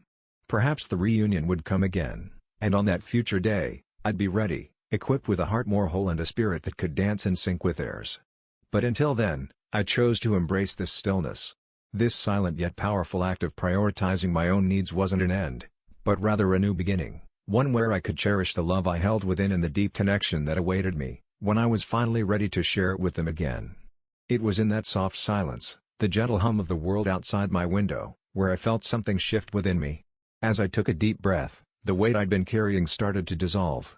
I glanced around my room, noticing each little detail, the stack of books on my bedside table, the photographs of friends and moments frozen in time, the cozy blanket draped over the edge of my bed. It was all familiar and comforting, each little piece a reminder of who I was apart from the expectations and noise. Then, my eyes landed on a drawing I'd done a while back. It was an illustration of a tree, its roots sprawling deep into the ground while its branches reached upward, reaching for the sky. I remembered the impulsiveness of that moment, the feeling of releasing all my thoughts and worries onto the page. I suddenly realized that, like that tree, I'd been so focused on wanting to grow outward, on pleasing everyone else, that I'd neglected my own roots. The reunion had felt like a demand to change, to fit seamlessly back into a space that felt too crowded for my comfort. The fear of judgment and the feeling of guilt had held me captive, but today, as the moonlight wrapped around me, I felt that I had the agency to unravel those vines of obligation. I made a decision, not in haste but with intention. I chose to celebrate my solitude as a power. I decided to dive deeper into my creativity, to nurture my own spirit, and to fill my days with the things that brought me joy unfiltered: art, writing, long walks under the stars. Each brush stroke, each written word would be a testament to my journey, my understanding that growth comes in waves, not sprints. In that moment of clarity, I felt lighter. There was a rhythm to my heart, a gentle tune that whispered of hope and self-acceptance. It was a reminder that prioritizing myself wasn't a betrayal of my family, rather, it was an act of self-love. I smiled softly at the thought of what was yet to come. When the next reunion would roll around, I could step into it with a fullness, a heart enriched by the time spent nurturing my own roots, ready to share the beauty of my journey. With that realization, I let the tension in my shoulders ease away. I crawled under my blanket, embracing the stillness once again. Tomorrow was a new day. I would keep walking my path, uninterrupted, until I was ready to embrace theirs once more. And for now, that was more than enough. People talk about reunions as this magical moment where you reconnect with family and recapture the laughter of childhood. But for me, skipping out on it became a pivotal experience, one that shifted more than just my perspective but also the fabric of my relationships. In the weeks that followed, the dust of my decision settled. I received a mix of texts from family, some sweet, others a bit prickly, but ultimately, they reflected the spectrum of human emotion. My cousin sent me a picture from the reunion, brimming with laughter and familiar faces. I could almost hear their joy echoed in her words, but I also sensed a hint of disappointment lingering beneath. "We missed you," she wrote, and though part of me ached at the thought, I remained centered in my choice. Then one evening, my phone buzzed while I was cozied up with a cup of tea. It was my aunt, someone I hadn't spoken to in a while. She poured out her heart in a long message about family expectations and the subtle pressure they can create. To my surprise, she told me how my choice had resonated with her. "You did what I've always wanted to do," she admitted. "It struck a chord. I hope you don't regret it." Her words wrapped around me like a warm blanket, easing any lingering guilt I had felt. It was breathtaking to realize that my decision had triggered a wave of reflection in others, sparking conversations about personal boundaries and self-care that were long overdue. I realized that my absence had opened a window for dialogue which might not have happened otherwise. Not long after, I found myself meeting up with smaller family groups, lunch dates and casual coffees, no longer dictated by the norms of a reunion. In these intimate gatherings, I was able to share my journey in a space that felt safe. We talked about dreams and struggles, and I listened intently as they shared theirs. Each moment was layered with understanding and connectedness, and I felt more accepted, more cherished than I had imagined possible. I couldn't do everything perfectly, and I wouldn't always fit into the roles that seemed expected of me, but I discovered that authenticity had a magic all its own. By prioritizing my well-being, I was giving others permission to do the same, inviting them to share their stories, unmasked and real. As I lay there under the serene glow of my bedside lamp, I felt a wave of tranquility wash over me. I wasn't merely skipping a reunion, I was crafting my own connections in a way that felt true to who I was. Some might still see me as petty, but I knew deep down that sometimes, we need to step away to draw nearer in heart. With clarity and grace, I drifted off to sleep that night, encased in the soothing knowledge that every choice I made was a brushstroke on the canvas of my life, growing not just for myself, but alongside my family in unexpected, beautiful ways. It was both a personal triumph and a gentle reminder, the path to belonging doesn't have to stretch out in a straight line, sometimes, it curves, allowing for both distance and deepening roots. As I nestled deeper under my blankets, I realized that sometimes the bravest thing we can do is prioritize our own peace over expectations. In the quiet of that night, I embraced the truth that love doesn't always look the same for everyone, it flows in myriad directions, finding its way back to us when we least expect it. In the end, it's not about missing out, it's about finding a place where we truly belong, even if that place is just within ourselves. There's something about the gentle hum of the city at night that puts everything into perspective. The glowing lights flicker in the distance, casting a warm glow that softens the edges of reality. I nestle under a quilt that's grown faded with love and countless wash cycles, the soft fabric reminding me of cozy Sunday mornings spent wrapped in cinnamon-scented pancakes and laughter. This is my safe space amidst the chaos of life, and it's here that I want to share something that's been weighing on my heart. A few months ago, I found myself in the throes of a quirky, bustling office environment that felt like a comforting blend of youthful exuberance and charming shenanigans, a place where everyone seemed to be pursuing their dreams, even if they were buried under mountains of paperwork and the occasional coffee spill. I took pride in my little corner of the world, an open-plan workspace littered with abandoned sticky notes and the comforting aroma of freshly brewed coffee that mingled with whispers of ambition. As I settled into the rhythm of the office, I began to forge tiny connections with my colleagues, sharing laughter over shared frustrations and the incessant sound of ringing phones. Yet, amidst these delightful encounters, there was one coworker whose presence loomed larger than most, the type that felt a little too fitting for a sitcom. Let's call her Jenna. With her effortless smile, she appeared sweet and bubbly, an energy that seemed to fill the room like the first burst of sunlight through the curtains. But, hidden beneath that bright exterior was a detail I found myself painfully aware of: my lunch had been disappearing. At first, I brushed it off. I thought perhaps I was just forgetful, harassed by the usual distractions of daily life. But as the days of wilted salads and half-eaten sandwiches passed, it became hard to ignore the gnawing feeling in my gut.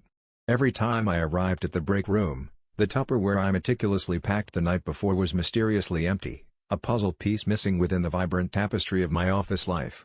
I convinced myself I was imagining it, creating wild scenarios in my head like a character in a novel, unfurling the plot in ways I had hoped weren't true. But there was something about Jenna, a subtle smirk that danced at the corner of her mouth during lunch hours, that fed the doubts in my mind. I could taste the bitter edge of betrayal mingling with the sweet nostalgia of the meals I'd prepared, homemade soups, hearty stir-fries, or the occasional indulgent dessert crafted from family recipes handed down like treasured heirlooms. It was a skewed narrative, one that turned my office oasis into a battlefield of silent exchanges and unspoken realities. So, as I lay under my quilt now, the world outside sighing softly into the night, I reflect on those weeks filled with quiet grievances and heavy hearts. It was a strange kind of war, to wage against the very people you worked alongside. But somehow, I found the strength to settle the score, to fight back in a way that felt just as deliciously sweet as the meals I had lost. And this is where my story truly begins, tucked under sheets and sheltered from the noise of the world. It all started on a particularly chilly Tuesday in early March. The kind of day where the air felt crisp and your breath hung around you like a puffy little cloud. I had been looking forward to my lunch all morning, imagining that first warm bite of chicken noodle soup just as I'd made it the night before, simmering with herbs and a hint of nostalgia. As the clock ticked closer to noon, I found myself daydreaming about the simple pleasures ahead, the quiet of the break room, the softness of my favorite chair, and the comforting aroma of homemade goodness wafting from my lunch container. I prepared myself for that moment of bliss, savoring the thought of something I'd conjured with my own hands. But when the time finally came, I hurried into the kitchen, my heart a little lighter, only to find the unmistakable emptiness where my lunch should have been. My container, an unassuming little thing with a cheerful motif of flowers, was gone.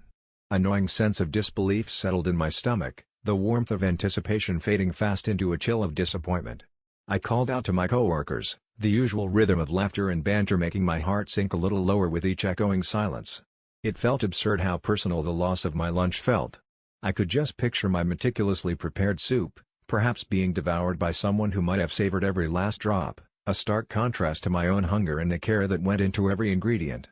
Despite the lingering unease, I tried to tell myself that maybe it was a mistake, a transient mix-up in the communal jungle of lunchboxes. But day after day, week after week, my lunch continued to vanish. The soup, the stir-fries, even my beloved chocolate chip cookies, all fell victim to this invisible thief. Each time I opened that fridge door, a little part of me deflated, like a balloon slowly losing its air, filled with a mix of anger and sadness that settled into an unshakable resolve. And yet, with all my losses, I'd quietly pushed the hurt to the back of my mind, hoping for a simpler resolution. But with every misappropriated meal, a sense of injustice brewed beneath the surface. Little did I know this would become the catalyst for something unexpected, a sweet little act of payback that would reveal my creativity and, somehow, bind the tapestry of my workplace with threads of compassion and understanding. As the weeks wore on, I zeroed in on my lunch thief with subtle shifts in my mood. Initially, I'd wake up, excited to whip up my meals, planning the week's menus like a joyful performance. Each dish was another love letter to myself, a reassuring embrace of routine. But with every day that passed, my enthusiasm faded, tainted by that gnawing sense of violation. As I stirred my soup or diced vegetables, I couldn't shake the bitter taste of betrayal as I daydreamed about the criminal in the break room. There was something so disheartening about knowing my culinary creations were being police-mauled by someone else. I started losing interest in cooking altogether. It felt futile to pour my time and energy into meals only to have them serve another's appetite. The lingering anger morphed into tightness in my chest, and I found myself scrambling for quick, uninspired meals. Store-bought salads, frozen pizzas, they all became my reality. Each uninspired bite further echoed my feelings of frustration, a cycle of feeding my body but starving my spirit. I can still remember that one Wednesday afternoon, the sun pouring through the break room windows, golden and inviting. My co-workers gathered around, laughing, judging the slightly melted ice in their oversized coffee cups. I sat there, half smiling, idly listening to the chatter while nursing my feelings of loss. I tried to join in, but my words felt heavy and muted, as if underwater. Somewhere in the background, the sound of laughter was a gentle reminder of the distance growing between me and the joyous connections I used to cherish. Each day, I found myself slipping ever so slightly, a gradual detachment. Perhaps I was too resilient to rapidly give in to anger, yet somewhere inside, burdened by swirling complexities, I longed to reclaim my lunch, and my joy.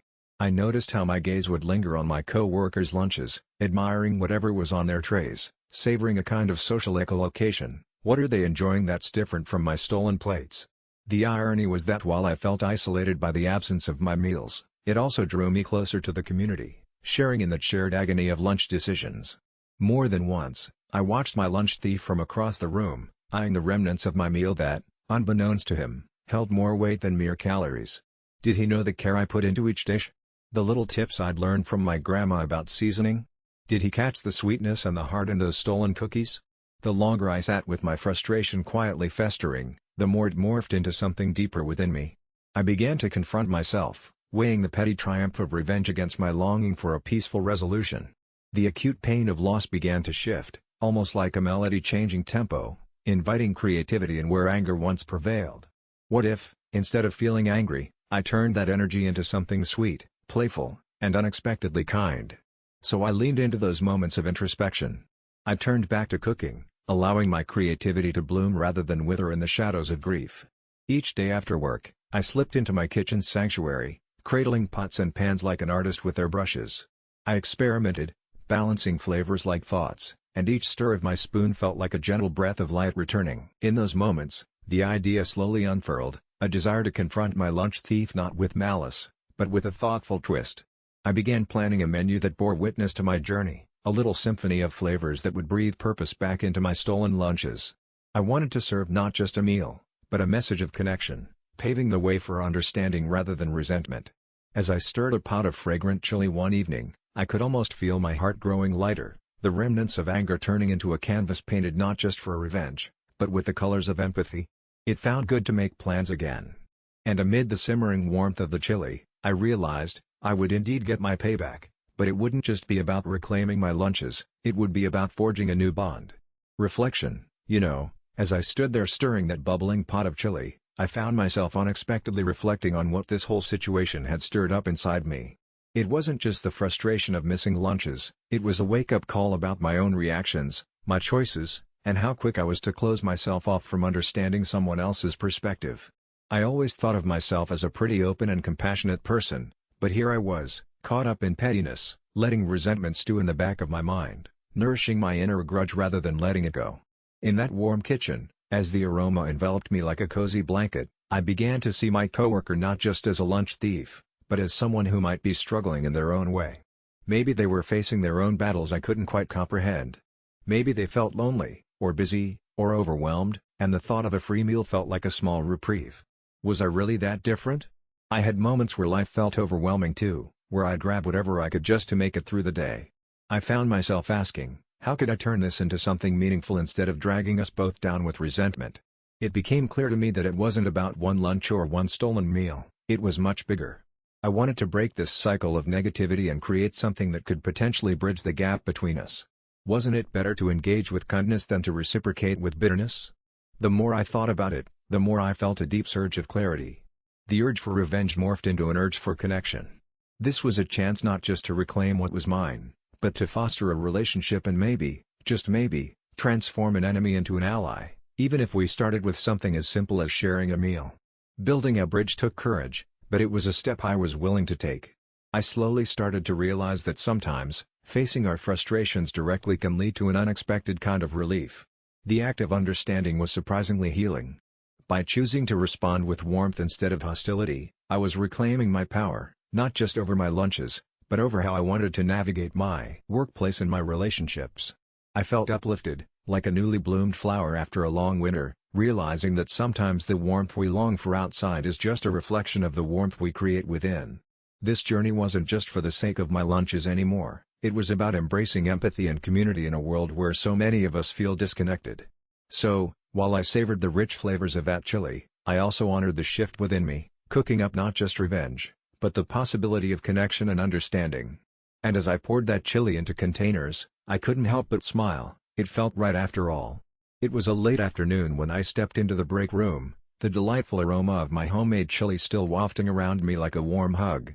As I stood there, I watched my coworker, Lisa, lean over the counter, her eyes wide with curiosity as she caught a whiff of what I had prepared. It struck me how easily anger could have taken hold of me in that moment, not just anger at her for weeks of lunch theft, but at the unfairness of it all. Instead, I felt something much softer creep in. I wanted to lash out, to tell her straight how unfair it had been, to give her a piece of my mind. But deep down, I sensed that wouldn't lead to anything good. Instead, I remembered the warmth I had felt while cooking, how I'd poured not only spices into that pot but a part of myself, my hope for connection and understanding. With a deep breath, I turned to her and offered a genuine smile. "Hey, do you want to try some?" It was a small gesture, but in that moment, it felt monumental. As I ladled the vibrant chili into a bowl and handed it to her, I could see the surprise cross her face, as if she wasn't sure how to process this sudden shift. She hesitated, her eyes darting back and forth, and I realized then how powerful this moment was. This wasn't about forgiveness in the grand context but rather acknowledging our shared humanity in this hectic, bustling office. As she took the bowl, I felt a weight lift off my shoulders. I'd replaced the idea of confrontation with the simple act of sharing, and for a fleeting second, I could see the walls between us begin to crumble. Watching her take the first bite, her expression softening as the flavors danced on her tongue, I breathed in that sweet air of resolution. It wasn't about steeping further into bitterness or revenge, it was about finding common ground. And as she smiled back at me, I realized I was inhaling the fresh air of possibility. In the days that followed, I didn't just find myself reclaiming my lunches, I found myself reclaiming the narrative of my day-to-day life at work. Little by little, each interaction with my colleagues turned lighter, more genuine. It was as if my act of kindness had unlocked something in not just myself, but in her as well. That tiny moment of emotional clarity, the decision to turn the other cheek with love, not spite, offered me a breath of fresh air I hadn't known I needed.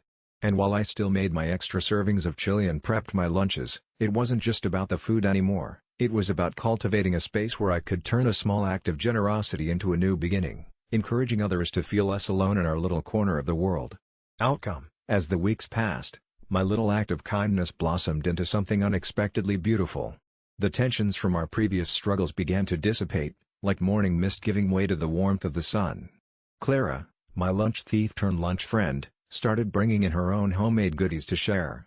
It felt like the universe was gently nudging us into a better rhythm, a harmony found in the simple act of sharing food and laughter.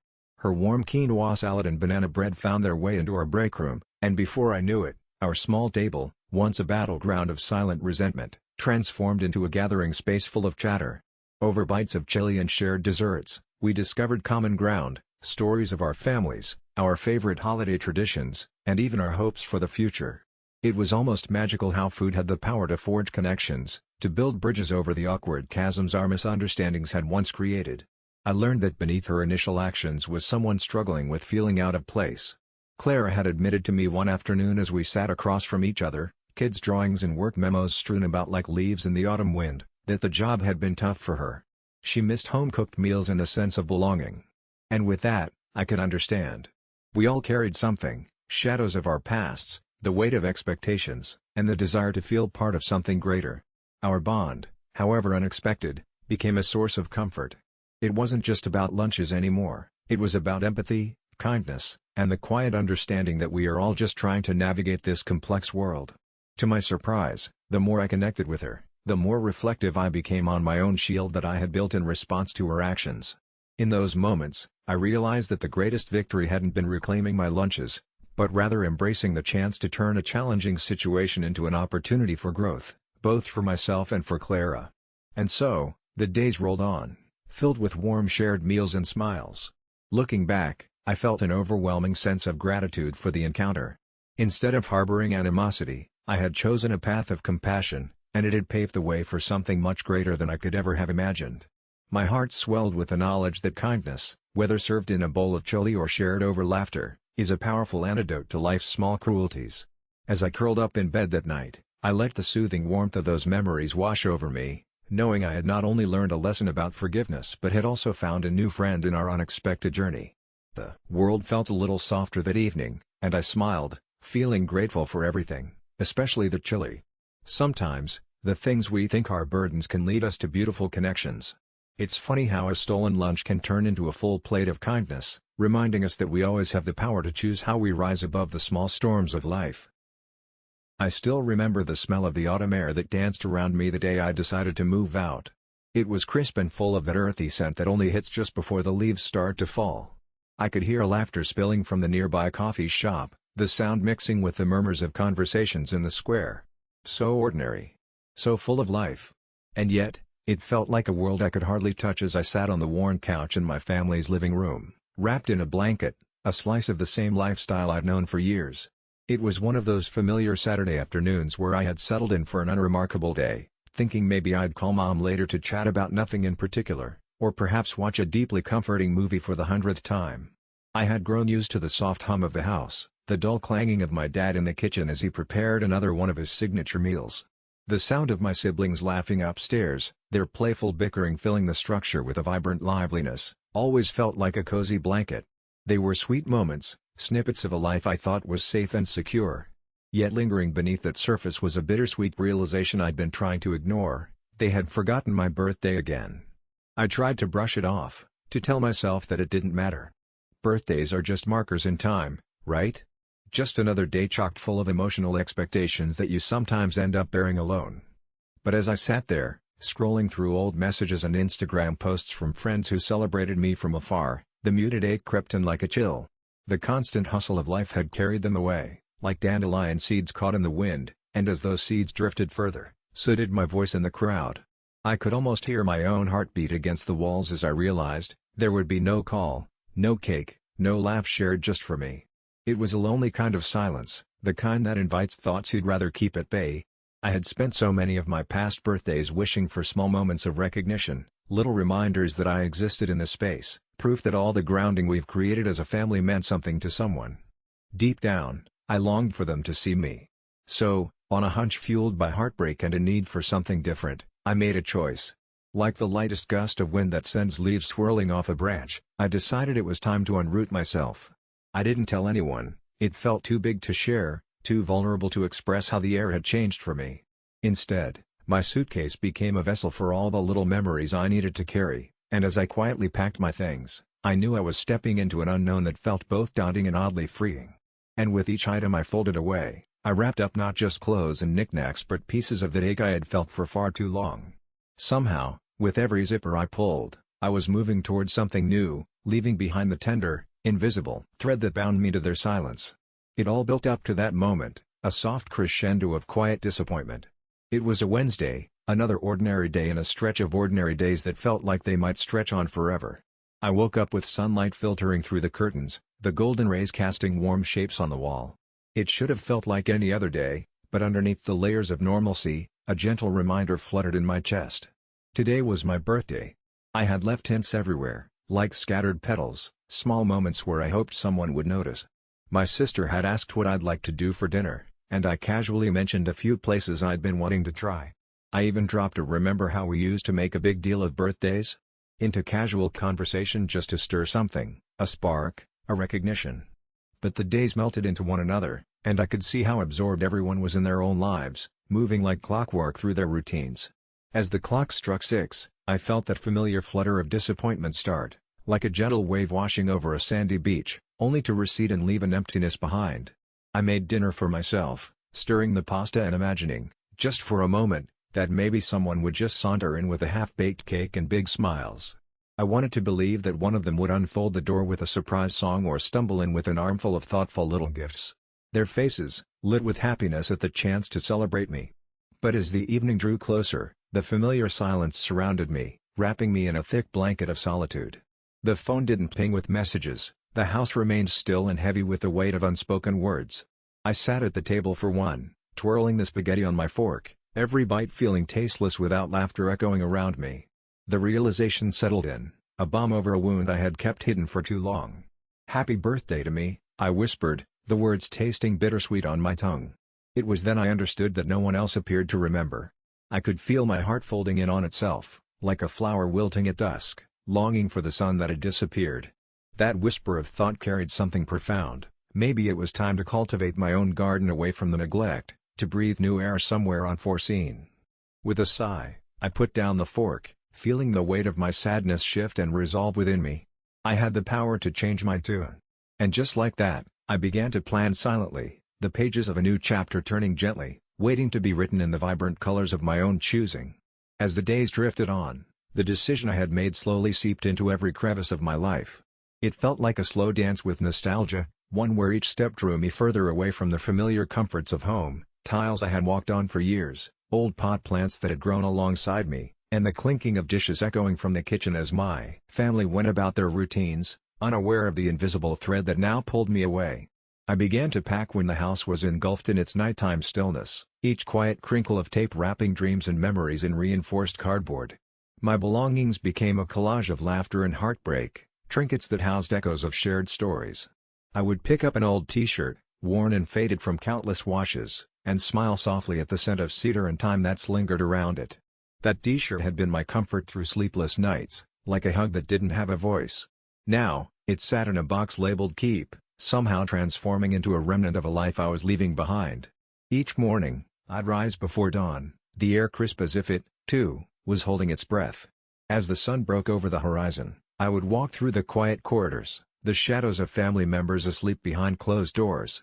I would take a moment to breathe, deeply, slowly, as if drawing strength from the comfort of those moments just before the world stirred awake. I felt like a secret keeper, someone holding onto a truth that felt so personal it made my heart ache with the beauty of bittersweetness. Gradually, the facade of normalcy began to crack. During family dinners, where laughter usually echoed, I found myself a spectator to my own life, silently observing my family chatter away, blissfully unaware of my shifting reality.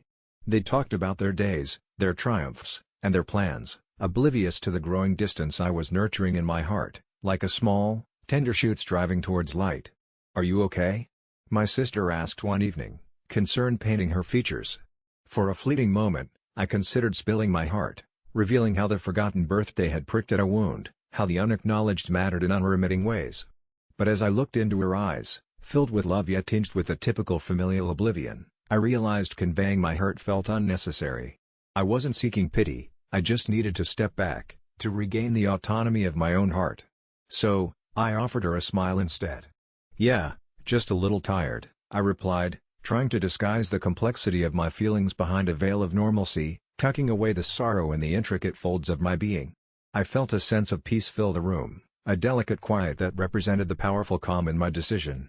Before I knew it, the day of my move crept up on me like an old friend. I walked through the house one last time, making a mental inventory of the memories steeped in every corner. The kitchen table where I had meticulously crafted countless meals seemed to hum with laughter still hanging in the air. The bookshelves slouched with stories lived and loved, resonating with whispers of adventures taken in far-off lands, and sweet moments shared beneath warm blankets. I took a deep breath, the air heavy with nostalgia, but lighter somehow, perhaps because I was finally stepping into a space where I could assert my own emotional needs. I felt a rush of freedom ignite within me, whispering that I was allowed to bloom again, away from the shadows of neglect. Tucking a stray hair behind my ear, I stepped towards the door, the sun rising behind me, reminding me that every ending is a prelude to a new beginning. And as I closed the door, I held on to the hope that one day soon, my family would understand. Not just the day I moved out, but the day they would look up and see my absence, feel it, and learn to cherish the moments that truly mattered. Until then, I found peace in the stillness of my own heart, nurturing the garden of my soul, a fresh start in a bright, open world. Reflection: as I settled into my new place, the silence wrapped around me like a warm blanket.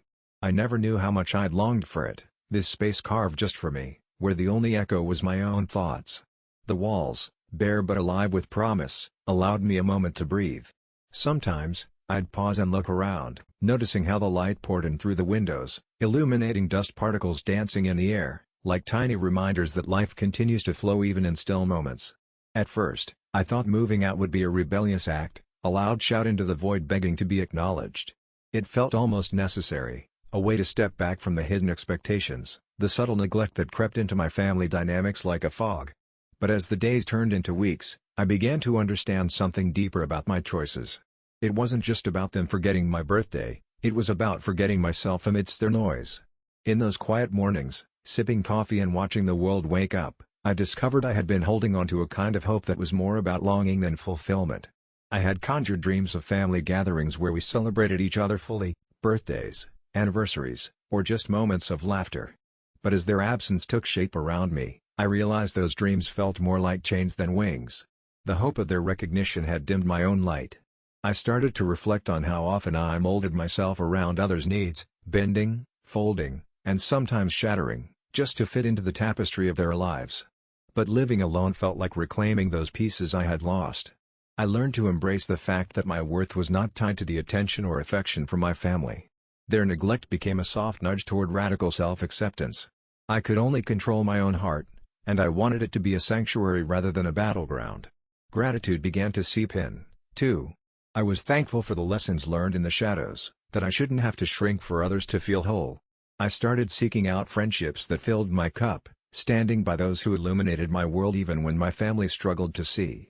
I made it a point to celebrate the little victories, taking myself out for dinners, treating myself to new plants, or simply dancing around my living room late at night, music turned up loud. I learned that love, in all its forms, requires effort and intention. It shouldn't just be taken for granted or assumed to be unconditional. I recognized that moving out wasn't abandoning them, it was carving a path to a better connection. If they ever sought to find me again, they'd have to do the work of understanding my newfound value instead of spotlighting only their needs. So here I am, embracing independence and its quiet joy. The journey hasn't turned out the way I imagined, but it's becoming clearer with every day. The once familiar ache of forgetting my birthday has transformed into a celebration of remembrance, for myself and the moments I vow to cherish. I hold on to that hope, for it sprouted new roots in my heart, and this time, it's with the promise of growth, not resignation. I may have stepped away, but it feels like I've finally stepped into my true self, bold, bright, and unapologetically alive. The turning point came one unassuming afternoon when the sunlight poured through my new apartment's window, painting warm golds across the walls. I sat cross-legged on the floor, my laptop balanced on a box that had yet to find a home. The air was quiet, with just the gentlest sounds of the city outside, the distant honk of a car, the muffled laughter of children playing, and the soft rustle of leaves in the breeze. In that moment, there was a stillness that wrapped around me like a comforting blanket, and I could finally breathe. As I scrolled through my social media feed, I saw friends celebrating their own birthdays, Pictures filled with light and laughter, surrounded by loved ones who cherished them as they should. A twinge of something hit me, a mix of longing and relief. It reminded me of countless birthdays in my past, each one accompanied by awkward attempts to remind my family, small hints that seemed to float away like wisps of smoke, never quite landing where they needed to go. The pang was familiar, but today, it held a different connotation. It marked the end of something that had weighed heavy on my heart. I closed my laptop and leaned back against the wall, eyes drifting to the soft orange glow of the setting sun. A wave of clarity washed over me, a rush of understanding mixed with a flicker of hope. I realized that I wasn't actually alone. I'd carved out this space for myself, and in doing so, I had uncovered a warmth, a feeling akin to rebirth. I had chosen to celebrate my existence on my terms. How liberating. There would be no echoes of forgotten wishes here. In the distance, I heard laughter from a nearby park, a sound I used to find overwhelming in my past, but now it filled me with joy. Maybe this was what life was meant to be, a collection of moments I could claim for myself, where I was the protagonist, unfiltered and free. I began to envision how I could bring light back into my own world, starting by planning my own little birthday celebration next month. Nothing extravagant, just a quiet dinner for one, with a slice of cake and perhaps a tiny flickering candle to blow out at the end. It would be a nod to the past but also a promise of joy moving forward. I closed my eyes, letting a smile spread across my face as I inhaled deeply, filling my lungs with the scent of new beginnings. And just like that, in the midst of my solitude, I felt less detached from the world and more in tune with my own heart. I chose to grow rather than dissolve into memories of hurt. It felt like the first exhale after holding my breath for too long, a release, a breath of fresh air, rooted in courage and sweetness. Here, in this quiet space, I was carving out my own little universe, where I could gather all the pieces of me, bold, bright, and unapologetically alive. Outcome: months slipped by, each day softening the sharp edges of what had felt like abandonment. My new apartment became a canvas for rediscovery, each corner welcoming warmth and comfort. I painted the walls a gentle shade of lavender, filling the rooms with plants that thrived under my care, tiny life forms reminding me that I was capable of nurturing, not just for others but for myself. As the seasons changed, so did I. I learned to savor the beauty of solitude, indulging in long morning coffee rituals and making serendipitous plans to visit local galleries or parks. My weekends were filled with quiet adventures, exploring nearby trails and treating myself to little indulgences, an artisanal pastry here, a lovely book there. Initially, I worried about the silence that echoed in my new space, but with time, it transformed. It became a cocoon, a gentle embrace granting me the space to dream and reflect. One quiet evening, while I was nestled on my couch wrapped in a blanket, a much-needed feeling washed over me, a sense of belonging to myself. I picked up my phone, my fingers hovering over a contact. My family hadn't reached out since my move, but for the first time, I felt unbothered by their absence. Their forgetfulness that once simmered in disappointment now seemed far removed. I sent them a simple message: just wanted to let you know I'm okay. I've moved out and I'm finding my way. I didn't expect an immediate response, but when they finally wrote back, the conversation took an unexpected turn. There was genuine concern, followed by warmth that washed over the uneven patches of our relationship.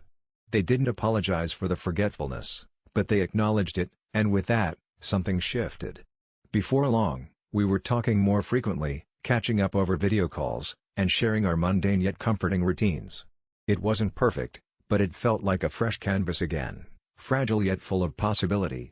My birthday arrived once more, and instead of dreading my family's attention, I embraced the day. I invited them over, framed by the soft glow of new traditions. We celebrated with laughter, sharing stories amid good food and love freely flowing. Sure, there are still moments of pain that exist in the petals of our complex relationship, but I've learned that growth doesn't mean forgetting, it means finding peace with the past while tending to the present.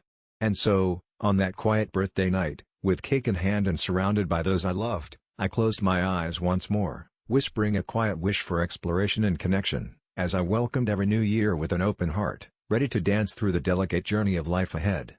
In the stillness of that moment, I realized that sometimes, it's not about being remembered, but about learning to remember ourselves. It's a beautiful journey when we finally become our own light. It's quiet in my little apartment tonight, the kind of silence that wraps around you like a warm blanket, making you forget the world outside. I've always found comfort in the stillness, staring out at the city skyline, watching the lights flicker like distant stars while the hum of life goes on below. My little haven is a blend of mismatched furniture, plants that have somehow survived my less than stellar gardening skills, and shelves stacked with books that I've read more times than I can count. Here, everything feels familiar, like an old friend who understands my thoughts before I even speak them. But things were different a month ago. That was when my roommate Alex and I had reached an impasse. At first, he seemed like a perfect match, a fellow introvert with a shared love for indie music and late-night Netflix binges. We laughed over pizza and spent weekends cozied up with our favorite books, the apartment filled with the soft scent of coffee and nostalgia. It felt like home. Yet, as the weeks turned into months, a fog began to creep in. Once easy conversations gave way to tense discussions, layered with unspoken frustrations. It was subtle at first, like a distant storm, but soon enough, the air felt charged with unaddressed issues. I tried to ignore it, hoping the clouds would pass, but in my heart, I knew the change had to happen. So, after sleepless nights of tossing and turning, I finally decided to give Alex a month to find a new place. There was a weight to that decision, heavy and unyielding. I had envisioned it being calm, a conversation filled with understanding. But instead, what unfolded was a chapter I never expected to write, a tale that would lead to much more than just packing boxes and moving trucks. As I sit here in the calm of tonight, I can't help but reflect on that month. The quiet moments seemed to unravel into chaos, and beneath the surface of my serene surroundings, a storm was brewing. It all started with a flickering light. Nothing menacing, just the kind of thing that happens when you've lived in a place long enough. We'd been in that little two-bedroom apartment for nearly 2 years, and I guess the wiring had started to feel as worn out as the rest of us. One evening, I was settling into the couch with a cup of chamomile tea, the warm scent curling around me like a hug. I was ready for a peaceful end to my day, the kind where I could lose myself in my favorite book. But as I started to turn pages, the overhead light blinked, once, twice, and then, just like that, it went dark. I huffed softly, frustration creeping in. I decided to try and find a spare bulb in the cramped storage closet. I opened the door, rummaging through a jumble of holiday decorations from 2 seasons ago, old boxes that held our college textbooks, and a stack of mismatched plates my grandmother had gifted me. In that clutter, it hit me, the heaviness of what had been simmering between Alex and me. With each item I pulled out, it felt like I was unearthing memories tinged with unease. Just last week, I had asked him to keep the living room tidy. It was only a small plea, but he laughed it off, shrugging as he threw his backpack in the corner. The space had started feeling less like a home and more like a reminder of our mounting tension. Finally, I found a spare bulb, its bright yellow light glinting against the shadows around me. As I climbed the step stool to replace it, I could hear muffled music drifting from Alex's room, a song I knew all too well. It was our shared anthem during better times, a tune that sent us dancing around the kitchen, carefree and light-hearted. But in that moment, with the soft thrum of the bass vibrating against the walls, I felt a flood of nostalgia mixed with sadness. When had we stopped being those people? As I twisted the new bulb into place, the gentle click echoed in my chest, and I knew. I couldn't ignore what felt broken anymore. It was a moment suspended in time, a peaceful action steeped in an underlying storm. I felt a mix of regret and resolve. Perhaps it was time to take that next step, however uncomfortable it might be.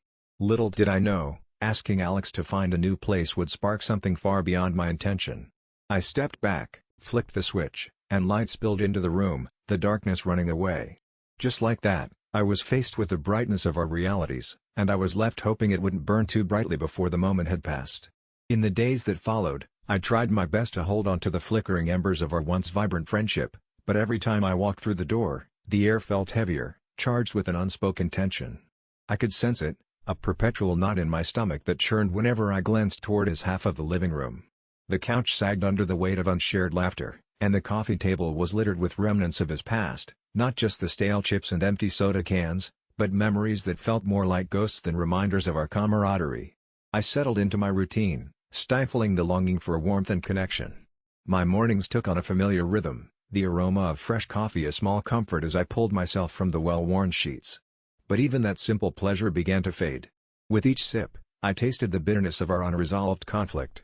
I found myself questioning every little thing. Did I really need to ask him to move out? Was it necessary to transform our living space into a battleground for a conflict that had escalated without a single shot fired? The first night he came home after I had made my request felt strangely surreal. He entered without a word, the silence hanging heavy between us like an ominous cloud. I felt the urge to reach out, to bridge the widening gulf with a simple gesture of a smile or a kind word, but my heart told me to keep my distance. I wanted to be strong, to stand firm in my decision, but there was a part of me that yearned for the solace of our old connection. Days passed, weighed down by silent dinners and awkward nods as we shared the same space, each of us wrapped in our own cocoon of isolation. I busied myself with work, drowning out my thoughts with tasks that filled the void. I started going for long runs in the evenings, the rhythmic pounding of my feet on the pavement helping to clear my mind, but still, that nagging sense of guilt tugged at my heart. As I looked out over the vast expanse of the city skyline from our balcony, I could feel the chill of loneliness creep into my bones. Each twinkling light below represented a life unfurling, laughter spilling from open windows, friends sharing stories over dinner, and I found myself longing for those moments I once took for granted. Then came the fateful call. I was half immersed in a book, the words blurring together, when the sharp ring of my phone pierced through the quiet. My heart raced as I glanced at the screen. Alex. I hesitated before answering, feeling my throat tighten. "Hey," I said, struggling to keep my tone even. "I think we need to talk," he said, the words cautious and laden with something I couldn't quite place. "I agree," I replied, attempting to sound ready but not defensive, as if I were preparing for an inevitable confrontation. What followed was a jumbled mix of emotions swirling between us. The words spilled out, frayed and tense, but amidst our frustrations, I could hear something else beneath the surface. A tremor of hurt, the echo of pain that clung to us both. As he spoke, I couldn't ignore the depths of his disappointment, the sense of betrayal that seemed to pulse through our shared air, making it impossible to breathe easily. "I didn't mean for it to come to this," I said softly, the words coming unbidden, slipping past my defenses.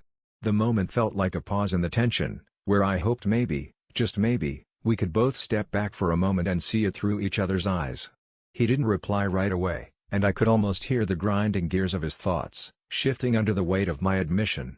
I felt like I was holding my breath, waiting for whatever would come next. Would he scream? Would he finally crumble beneath the weight of this impasse? Instead, he heaved a sigh that settled around us like a blanket. I didn't want to be the roommate who overstayed his welcome. I just didn't know. I didn't know things could fall apart so easily. Suddenly, the fissure between us felt more like a fragile line, one that we could cross back together if we both chose to. My heart softened as I realized we weren't at war, we were simply two friends trying to navigate the wreckage of expectations and reality. As I listened to him talk, I recognized the tender complexity in our unraveling, and amidst the quiet uncertainty, something shifted, just enough that I could feel the hope lingering, waiting to see where this would lead us next. As I lay in bed that night, the weight of the day settled gently on my chest, not as a burden, but more like a heavy, familiar quilt. I replayed the events in my mind, those words we exchanged hanging in the air like soft echoes. There was a warmth in his voice that struck a chord deep within me, something I hadn't fully grasped until that moment. How had I let things spiral so far? I thought about all the late-night conversations that had turned into uncomfortable silences, the way we both tiptoed around each other for too long. I realized that I had kept a wall up, convinced that it was a shield to protect myself from disappointment. But instead, it blocked out the possibility of understanding and connection. I took a deep breath, feeling the anxiety I tightly clutched in my fists start to loosen, the air filling my lungs like a fresh start. This whole situation revealed more about me than I wanted to admit. All this time, I had viewed myself as the cautious one, the sensible roommate who meticulously drew boundaries. I prided myself on being in control, but maybe there was a bit of fear hidden in there, a fear of vulnerability. It dawned on me that I'd been so preoccupied with maintaining my space that I hadn't seen his struggle as an invitation to reach out. I lay on my back, staring at the ceiling, tracing the shapes in the shadows with my eyes. Maybe it was time to let those walls come down, not completely, but enough to allow a little light to seep through. In that moment of reflection, I felt the yearning for forgiveness, both for him and for myself. We were both just trying to find our way, navigating through life's complications, stumbling and sometimes falling. The thought of calling the cops now felt ridiculous. It stood as a stark reminder of how quickly we can turn to aggression instead of understanding. I couldn't help but think how many times I might have done that in other relationships, overlooking the gentle humanity in the chaos. What if, instead of throwing up defenses, we chose to listen, to hold space for each other's fears and mistakes? There lay the path forward, an invitation to connect, however rocky it might feel. I turned onto my side, feeling warmth from the vibrant dreams flickering in the corners of my mind. Tomorrow would be a chance to try again, to extend a hand instead of a command. In that cozy web of acceptance, I embraced the uncertainty, knowing that perhaps this little fracture could be the beginning of a deeper bond. I imagined us laughing about this someday, reminiscing about how far we had come. A smile crept across my face as I closed my eyes, feeling a tender resolve bloom within me, ready to embrace the beautiful messiness of connection. The following morning, the sun filtered through the window, painting the walls in gentle hues of gold. I stretched out, the weight of yesterday still hanging on me, but it felt lighter somehow, as if the warmth of the light was chasing away the shadows. I wandered into the kitchen, half focused on brewing coffee and half lost in thought. Last night's turmoil felt like an old sweater I was ready to shed, no longer cozy but rather something that scratched against my skin. I could still hear the echoes of our earlier arguments, the way my roommate's voice had trembled with a mix of anger and fear. But now, as I measured out the grounds, those memories felt distant, perhaps even small. Sipping my coffee, I figured this could be a turning point. I didn't want to look back on this time with bitterness, I wanted to seek understanding. A lump grew in my throat. This wasn't just about cohabitation, but about our lives intertwining, two stories overlapping in an unexpected chapter. As I took a seat at the table, my phone buzzed, and I hesitated before opening it.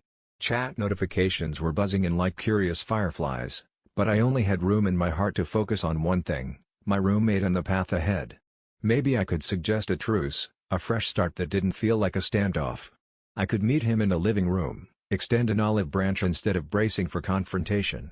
After a few breaths, I summoned the courage to get up and walk over to his door, knocking softly, heart racing. Our eyes met when he answered, and for the first time, I noticed the exhaustion etched on his face. Life had borrowed so much from both of us lately. "Can we talk?" I asked, and the gravity of my words hung in the air. His expression flickered from wariness to curiosity, and perhaps, just a hint of hope. I felt an unexpected lightness as we sank into the conversation, slowly, carefully, and with a willingness to listen. Emotions unspooled like a delicate thread, weaving our stories together again, even if only for a moment. In those first few sentences, the tension eased, and I recognized the truth in the chaos, that we both craved the same thing, understanding and a little grace. In that quiet resolution, I realized that it's okay to extend the invitation to connect, even in the rubble of past grievances. Maybe, just maybe, we weren't so different after all, bound by the longing for connection and the courage to face the messiness together. Outcome: as the days slipped by, I found myself immersed in a new rhythm, one tinged with gentle hope. My roommate and I kept our conversations open-hearted. We spent quiet evenings discussing everything from our favorite movies to the intricacies of our childhoods.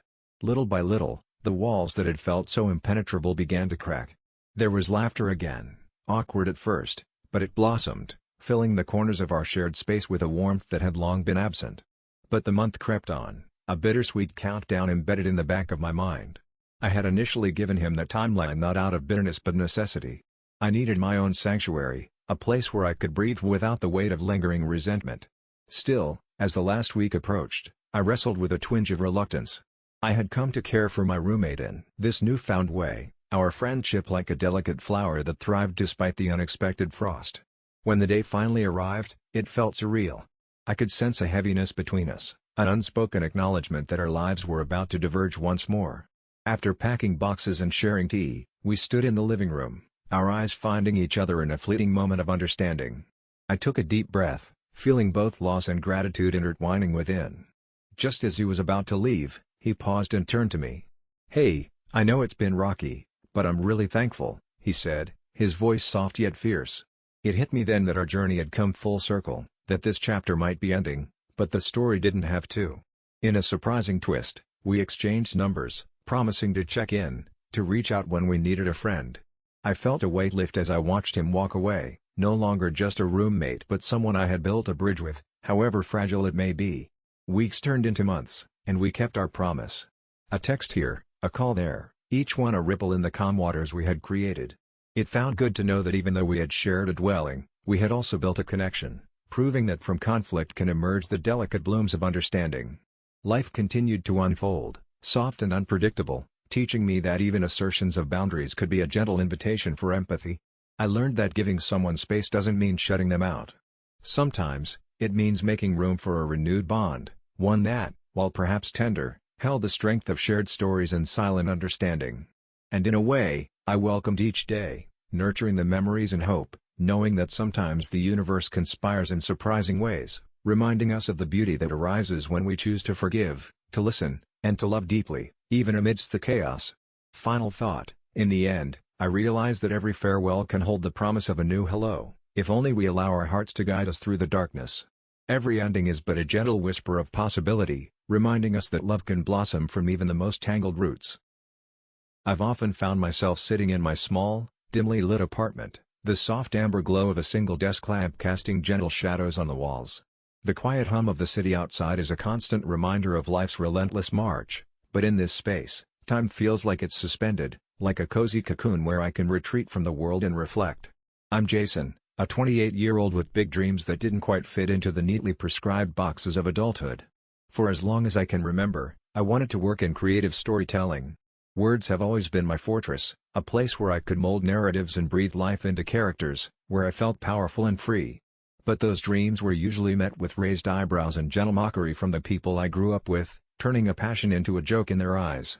My childhood friends, those bright-eyed companions of imagination, matured into adults governing their lives by the rules of practicality. I remember the warmth of summer days when we'd sit beneath the sprawling branches of an old oak tree, our laughter filling the air. Back then, they'd indulged my fantasies about becoming a famous screenwriter or an in-demand author. But as we grew older, those playful conversations morphed into eye rolls and sideways glances, a lot of realistic advice about getting a proper job and making something of myself. In the years that followed, I poured every drop of my energy into my dreams, despite the whispers of doubt that danced in my mind. My heart was set on carving a different path, one that led me to an unexpected destination. I could almost taste the bittersweetness of the irony. I ended up climbing the corporate ladder to a role that not only allowed me to create but now has forced those once doubting friends to look at me through a new lens. Tonight, curled up under a faded quilt with the comforting aroma of chamomile wafting from a nearby mug, I find myself reflecting on how far I've come. It feels surreal to say that I am now their boss, the one overseeing projects. Their scoffing turned to admiration, but the road to this moment was far from easy. As I sip slowly, letting the warmth seep into me, I can't help but smile at the journey that has twisted and turned, full of unexpected laughter, growth, and transformation. It all started on a balmy summer evening at a friend's barbecue, the kind where laughter floats through the air like the scent of grilled burgers and the sky blushes with the last rays of sunlight. I remember picking at a paper plate piled high with food while trying to navigate the cacophony of chatter surrounding me. My friends had wanted to catch up, but inevitably, the conversation steered toward our dreams and aspirations. With every bite I took, my heart raced a little faster. I had always been a bit of a dreamer, a rounded-edge puzzle piece struggling to fit into the sharp corners everyone else's lives had neatly folded into. So, when it was my turn to share, I took a deep breath and told them about my new role in the corporate world, a position I had worked hard for, one that would let me use my creativity in ways I'd never dared to imagine. Someone laughed softly, a light, mocking chuckle that sent a wave of embarrassment crashing over me. "You? A corporate artist? Come on, what does that even mean? Are you going to draw rainbows on the spreadsheets?" The moment hung there, suspended in time. As my friends erupted into laughter, the sound turned cruel, and I felt small, a shadow of my ambitious self, wishing I could melt into the background like the ice cubes in my drink. I laughed along, but inside, it stung. That night, I lay awake, staring at the ceiling, the echoes of their laughter dancing around me. I could have let it crush me, could have retreated into the shadows of self-doubt. Instead, something began to shift.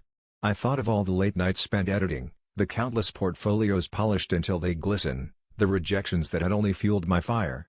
I resolved right there to prove that scoffing couldn't extinguish a dream. And so, with each day that followed, I pushed forward, pouring my heart into my work, letting those moments of mockery fuel a determination I didn't know I possessed. Little did they know that their laughter would one day become the very backdrop of my success. That single evening turned the tide for me, transforming my spirit and reorienting my path toward uncharted territory, where I'd eventually find myself in the position to lead and inspire. As the weeks rolled on, I sank deeper into my passion, immersing myself in my work with a newfound fervor. The whispers of doubt that once rattled around in my mind began to quieten, replaced by a steady rhythm of hope and ambition. Each project I tackled felt like a delicate tapestry, woven with threads of late nights and early mornings, of sweat and fervent excitement. My days morphed into a dance as I flowed through deadlines and creative sessions, and my heart felt lighter, almost buoyant. But it wasn't all sunshine and rainbows. There were moments when I would stumble upon the remnants of those mocking voices, often in the form of subtle snickers in the break room or condescending remarks during meetings, masked as playful banter. At first, those jabs twisted the fragile threads of self-confidence I had begun to weave. I'd sit at my desk, staring blankly at my screen, and for a heartbeat, my mind would echo with their jeers, filling the air around me with a suffocating silence. I'd catch my reflection in the office window, cheeks flushed, eyes slightly wide, a tinge of uncertainty creeping in. But then I would take a deep breath and remind myself of the fire ignited within me that evening. I held on to that motivation tightly, like a comforting blanket on a chilly night. With each passing day, I felt a subtle shift within myself. I began to embrace the very laughter that once stung. It became a quiet reminder that I was forging my own path, one that didn't have to conform to anyone else's standards. While my colleagues scrolled through their phones or huddled together gossiping, I discovered a sense of peace in my solitude. Break times morphed into moments of introspection, days spent sketching out ideas that danced in my mind like fireflies in the twilight. Then came the first little glimpse of validation, like a soft ray breaking through a dense cloud cover. I received an email from a client I had admired for years, an offer to collaborate on a project I had once deemed out of reach. The moment I read it, my heart leapt, and I had to remind myself to breathe. I could almost hear the echoes of that laughter fading into the distance, replaced by a budding sense of pride swelling within me.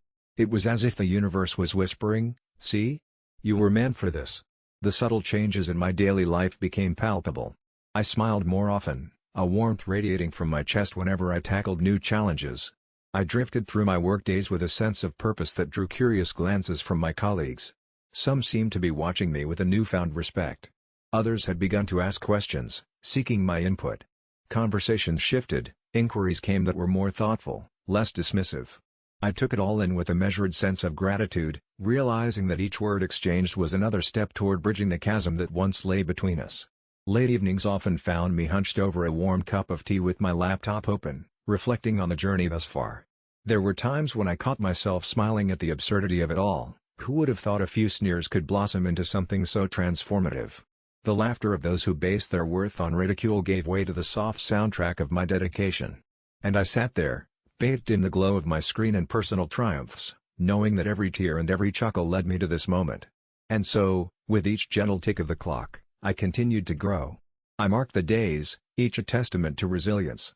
I prepared for my role as a leader, knowing eventually I would be the one offering support to those who came after me, the ones who dared to dream despite what others said. Two worlds, so starkly contrasting, began to converge within me, the whispers of their doubt and the echoes of my strength. It wasn't just about proving them wrong, it was about proving to myself that I could rise as high as my dreams would take me. Evenings turned into a sanctuary, where I found refuge in my thoughts, nurturing the seeds of my aspirations. Laughter might have once echoed in mockery, but now I sensed a quiet anticipation of respect blooming in the spaces where I had once felt so small. Looking back, I realize how entwined my journey has been with the perceptions of others. Those moments of mockery, the snickers I once shied away from, have transformed into a distant echo, a reminder of how fragile the opinions of others can be. I used to think their laughter was a reflection of my worth, an indication that my dreams were foolish. But now, as I sit comfortably in this new role, I see it differently. Their laughter was never about me, it was a projection of their own fears and limitations. I remember the knot in my stomach every time I spoke my ambitions out loud, the insecurity that weighed me down. But those days have taught me to embrace vulnerability. Now I understand that sharing my goals was not just an act of bravery, it was my way of claiming space in a world that sometimes feels so big and daunting. I've learned that by expressing our dreams, we invite others to dream alongside us. And in doing so, I foster a sense of community where we uplift rather than belittle. There's a tender solace in realizing that my journey was not a solitary one. I did not climb this ladder alone. The support I received, often unseen, sometimes unspoken, has been monumental. The mentors, the silent cheerleaders who believed in my vision when I faltered, remind me that not all voices need to be allowed to matter. It's become important to me to honor those who were kind and understanding, especially those whose dreams might also be met with ridicule. In my new role, I want to cultivate that same nurturing spirit, transforming the echoes of laughter into a chorus of encouragement. In reflection, I find that prioritizing my own passions has gifted me clarity. I have learned to separate the noise from the truth, tuning into the quiet voice within that whispers, "You are deserving. Your dreams are valid." And it's in making this distinction that I feel my heart begin to open up, to not only accept my journey but also to embrace the shared, intertwined dreams of others. Now, empathy weaves through my leadership, as I understand how much courage it takes to dare, to dream, to step into the unknown. The very people who once cast doubts now sit beside me, and while there's still a flicker of irony in our relationship, it makes me smile. I want to offer them the same grace they may not have shown me. As I lay here, gently reflecting on how far I've come, I know that the best part isn't the title I hold or the accolades that come with it. No, it's the realization that true success lies in lifting others as I climb, in transforming that mockery into motivation, not just for myself but for all those dreamers who still stand at the edge, hesitant to leap. The moment came like a soft whisper, brushing against my soul, as I sat at my desk staring out at the vibrant city skyline outside my window. The sun was beginning to dip below the horizon, casting warm hues of orange and pink across the sky. It was a view I used to dream about while I was still listening to the doubts of those who said my vision was too grand. I remember that day vividly, sitting in a meeting, surrounded by those very people who once laughed at my ambitions. Each smirk, every dismissive gesture from them was etched in my mind, back then, a painful reminder of how they couldn't see my vision. The irony wasn't lost on me. Here I was, their boss, yet I could still feel the remnants of their derision weighing on my heart. But that day, as I spoke to them about a new project, one I'd poured my soul into, I felt a change within me. I opened my mouth to present the plan, and instead, I found myself sharing a piece of my journey. I talked about the late nights, the sacrifices, the moments I felt like giving up. My voice wavered a little, but what surprised me most was the calmness that settled within. I wasn't seeking their approval. I was simply speaking my truth. In that instant, I chose vulnerability over bitterness. And as the words flowed, I watched their expressions shift, from disbelief to something close to respect. There were nods of understanding, hesitant smiles, and when I finished, a silence filled the room that felt different. It was charged with a strange blend of admiration and an unspoken connection, the kind that says, "I see you." I realized then that my purpose wasn't just to prove them wrong, it was to uplift those who had their own dreams, who feared they might falter or find themselves mocked like I had been. In that moment of clarity, I decided to create an environment where fear lacked power, where courage could thrive. I wanted to be the leader who understood not just success, but the struggles that often accompany it. I took a deep breath, feeling lighter as if the weight of those past moments were finally lifting off my shoulders. The doubts I carried around had shifted into a shield, protecting me, guiding me to something greater. I smiled softly to myself, knowing that I would nurture both my own dreams and those of my team. I left that meeting not just as their boss, but as someone who had transformed the scars of mockery into evolving dreams for us all. I felt a powerful release wash over me, a sense of renewal that opened a new chapter, not just for me, but for everyone brave enough to dream in a world that sometimes seems daunting. As I relaxed into my chair, peering into the sunset, I thought, this was the essence of leadership. And from that moment on, I no longer sought validation, I sought connection. That realization is what I needed, an embrace of every dream shared under this vast, beautiful sky. In the months that followed, everything began to flourish in ways I had only imagined. My team, each person a vibrant thread in this unique tapestry, started to embrace their own dreams, too. We created an environment where creativity wasn't just encouraged, it was celebrated. Ideas flowed freely, and the heart of our work thrummed with enthusiasm. I watched as the very same people who once laughed at my aspirations became avid contributors, pouring their hearts into projects they felt passionate about. It was amazing to see what could blossom in fertile ground. One colleague, Ian, who had once rolled his eyes at my ambitions, now led a project with great aplomb. His renewed drive inspired the rest of us, and slowly, the walls built by skepticism began to crumble. As we brought our individual visions together, the mockery faded into mere shadows of the past, leaving behind a community grounded in support and encouragement. I also began to host weekly brainstorming sessions, which I like to call dream shares. It was a gentle space where we could freely exchange hopes and aspirations, nurturing an understanding that every idea, no matter how small, had significance. It did wonders for our dynamics. Laughter mingled quietly with vulnerability, and trust emerged where there had once been doubt. On cold winter mornings, I would find myself sipping a warm cup of tea, surrounded by the comforting laughter and chatter of my team. It felt surreal, How had we come so far? But then again, I knew the answer.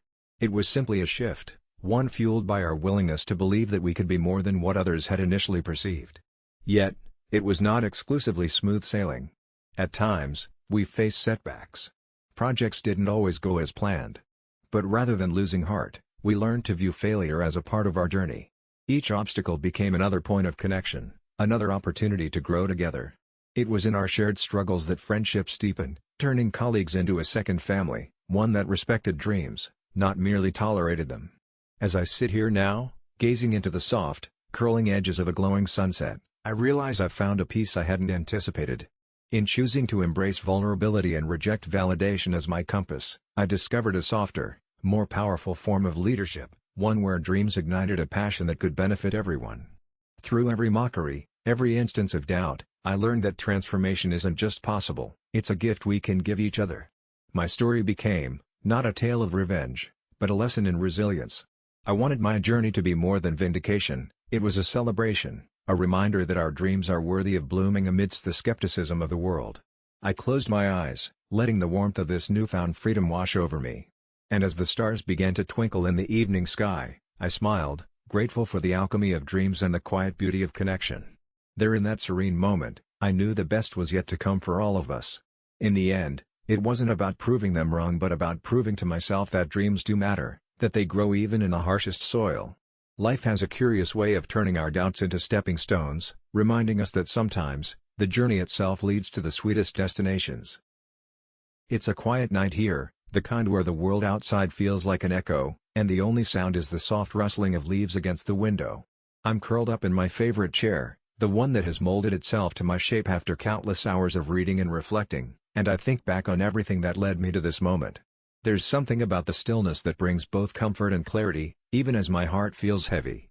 I'm Emma, 32, living in a small town where everyone seems to know each other's business, yet somehow, my own life feels like a closely guarded secret. My fiancé, Jake, loves to joke that we live in a bubble, but it's more than that. It's a tapestry of familiar faces, warm smiles, and occasional raised eyebrows. Most days, I adore this place, filled with friendly neighbors who inevitably become part of your story just by being around. Yet, on the brink of what should be the happiest day of my life, I'm wrapped in a different kind of narrative, one where joy tangles painfully with regret. As I sit here, I can almost hear the soft chatter of my closest friends, their laughter lending a sweetness to my memories. We had spent countless afternoons planning this wedding, the air around us crackling with excitement and anticipation. Yet, amid the bustling bliss, there's a darker thread woven into the fabric of my thoughts, my mother. The woman who gave me life has also shaped so much of my pain. A mingling of anger and sorrow rests heavily on my chest. The decision not to invite her was as much a choice of self-preservation as it was one of love.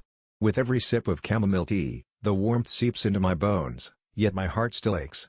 I can almost picture Jake, his gentle smile and kind eyes grounding me through the storm of emotions. It's late now, the hour when clarity comes and the weight of choices made in the harsh light of day starts to soften into something more forgiving. But in that softness lies a sharp pang of disappointment, not just from my mother but from friends, those I thought would understand. The whispers and stares linger, and I can feel the judgment pooling like water around my feet, ready to drown me in doubt. So, here I am, in this moment of soft reflection, haunted by the question, did I do the right thing? I took a leap, and now the echoes of my decision ripple through my world, casting shadows on the light that should surround me. All I wanted was to step into my new life surrounded by love, yet somehow, it feels like I've woven a tapestry that is unraveling before my eyes. Tonight, I'm here to unravel it all, to share my truth and maybe find some solace in this quiet space. It all started with an innocent question, one I thought would be easy to answer. A few weeks before the wedding, my fiancé, Mark, and I were sifting through seating charts and RSVPs at the kitchen table, laughter mingling with the soft clatter of our coffee mugs. The light that streamed through the window warmed the room, and I could almost hear the soft whisper of our future unfolding in the distance. Then, the phone rang. It was a call I both dreaded and knew was inevitable. My mom, her voice slipping through the receiver as cheerful as a summer breeze, asked about our plans. It was a simple enough conversation, all pleasantries and excitement, until she hit me with, "I can't wait to see you walk down that aisle, sweetheart. It's going to be just like that picture from your childhood. You remember?" There was something in her tone, An undercurrent of unspoken expectations I couldn't ignore. A picture of me in a frilly white dress, an idealized version of a daughter she had always envisioned. My heart fluttered nervously, that familiar ache tightening around my chest. I hesitated, feeling the weight of the decision I had not yet shared with her. I had hoped to keep it simple, to protect both of us from a confrontation that I worried would cast a shadow over this joyous time. But as I listened to the excitement in her voice, something shifted inside me. I was suddenly aware of just how deep the chasm was between her dreams and my reality. "Mom," I started slowly, each word slipping like grains of sand through my fingers, "I have to tell you something." When I finally laid it out, my truth, my choice, silence brushed against us like a chill gust of wind. I could almost hear her heart break from miles away, the delicate threads of hope she had woven for a day that would never be. I just wanted it to be special," she said softly, the joy in her voice replaced by disappointment I could almost taste. And with that, her concern erupted into questions, each one sharper than the last, echoing through the room. Was it really a wedding without family? Couldn't I just give her this one last thing? The weight of her unfiltered sorrow filled the spaces between us, wrapping around me so tightly that I felt suffocated. In that moment, I realized I was not just rejecting an invitation for her to attend my wedding, I was turning away decades of expectations, relationships that had been defined by obligation rather than love. And with this decision came an avalanche of guilt, the kind that settles in your stomach and festers. The call ended uneasily, and so did my peace. As I sat with Mark, the laughter we had shared moments before felt like a distant memory. I looked at him, and he sensed the change in me, his brow furrowing with concern. "You okay?" he asked gently. But how could I explain the complexity of feeling both liberated and burdened at once? As the days passed, my decision pruned the branches of my relationships, cutting deeper than I could have ever anticipated. Friends began to shift, opinions tossed like leaves in a storm. I felt the waves of judgment crash over me, their concern transformed into silent disapproval. Shadows flickered through our family and friend circles, whispers grew louder, and suddenly, here I was, in this moment of reflection, wondering if I had truly chosen love over obligation or if I had merely traded one set of burdens for another. Evenings became the hardest.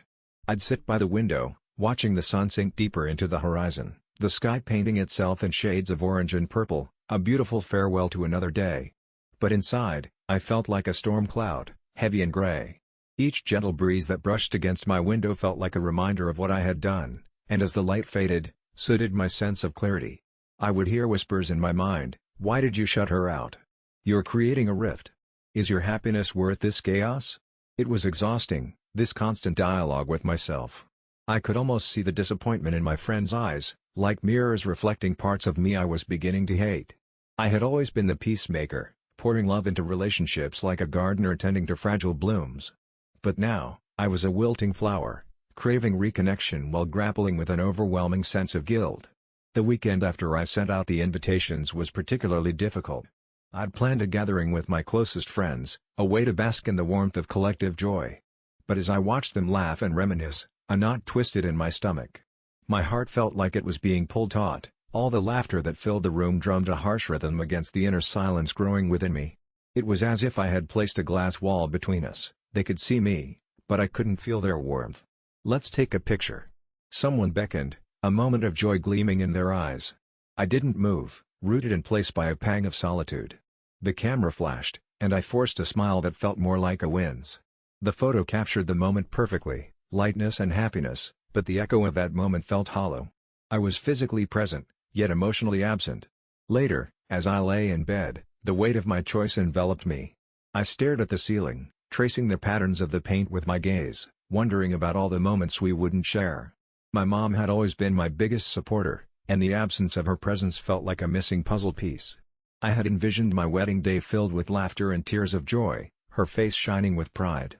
Yet here I was, haunted by that very absence, wondering if I'd made the right choice after all. I started noticing subtle changes in my daily life, too. I'd scroll through social media, looking at pictures from friends' weddings. Each one brought forth a wave of longing mixed with shame. They captured smiles surrounded by family, the warmth of unconditional love radiating from every post. I felt like an outsider, like I had been writing my own story in a book where every other character was connected by threads I had severed. Conversations began to shift, too. "We talked about your mom yesterday," one friend mentioned over coffee, their tone tentative. I could feel the weight behind their words, the concern wrapped in layers of empathy. "Have you considered reaching out?" Their question felt like a gentle nudge toward something I didn't know how to confront. I didn't respond at first, too scared to unravel the emotions tangled within me. As the weeks rolled on, I felt different. Quiet moments became heavy weights. I found comfort in long walks alone, the rhythmic crunch of leaves beneath my feet giving me a sense of control. Each step was a deliberate choice, each breath a reminder to ground myself amidst the chaos. Still, I couldn't shake the feeling that my love story was tarnished. Was it selfish to want what I had? Was it fair to desire a life where my past didn't tether me down? I wasn't sure anymore.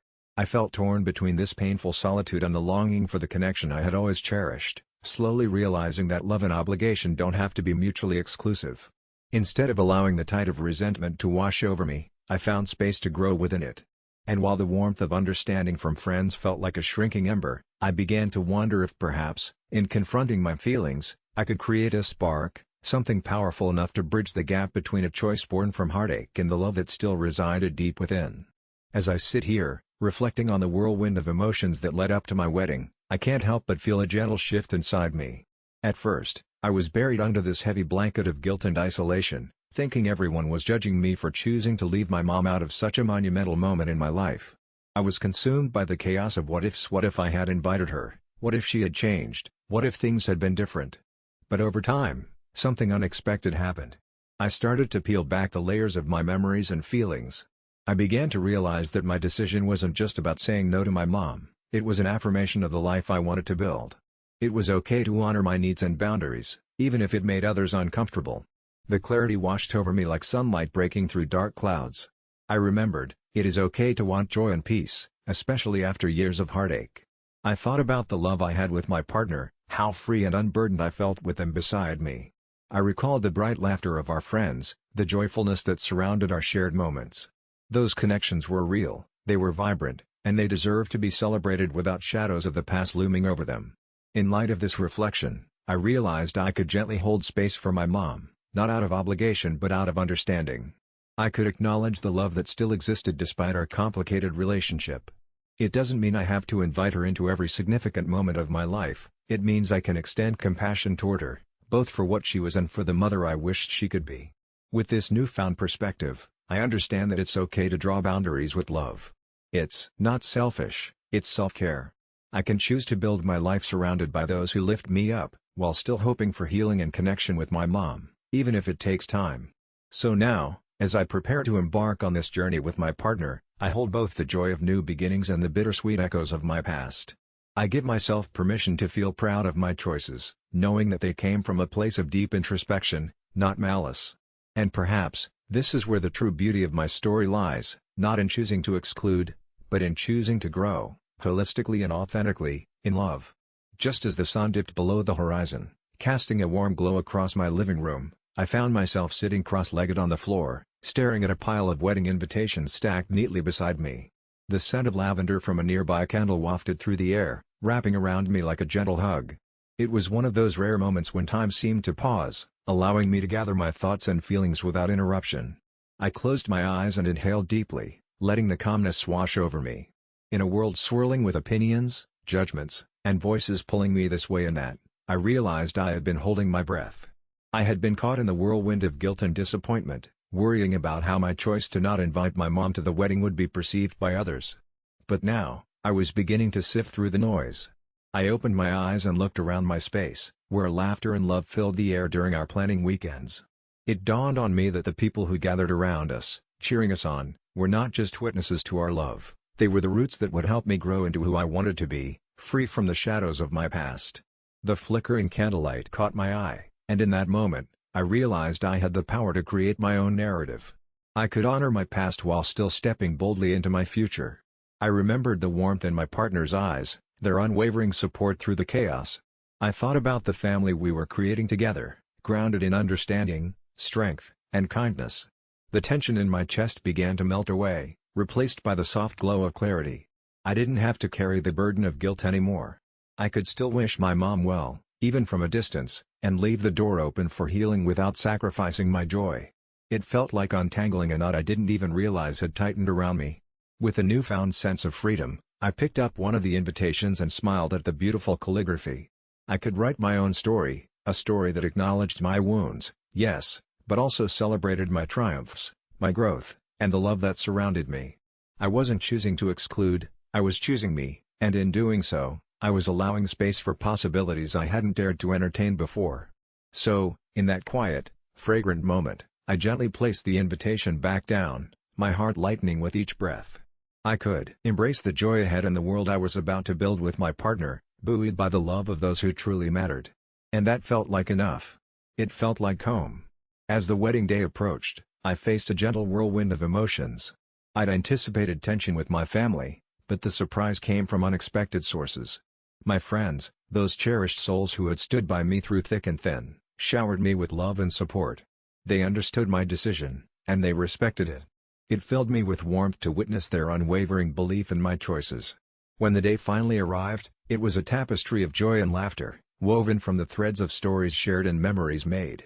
Surrounded by friends and a few supportive family members, the air was electric with happiness. I remember standing at the altar, my heart racing as I looked into my partner's eyes, radiant with love. It felt as though the universe was aligning, affirming that I was exactly where I needed to be. Later that evening, as we celebrated under a canopy of twinkling lights, a sense of peace enveloped me. I held my head high, no longer burdened by anyone else's expectations. I had chosen to honor myself, and in doing so, I'd invited honesty and authenticity into my life. It was bittersweet to think of my mother's absence, of the void where a supportive presence should have been. Yet, I realized that sometimes love is not about proximity, it's about feeling empowered to be true to oneself. Weeks passed, and the dust of the wedding settled.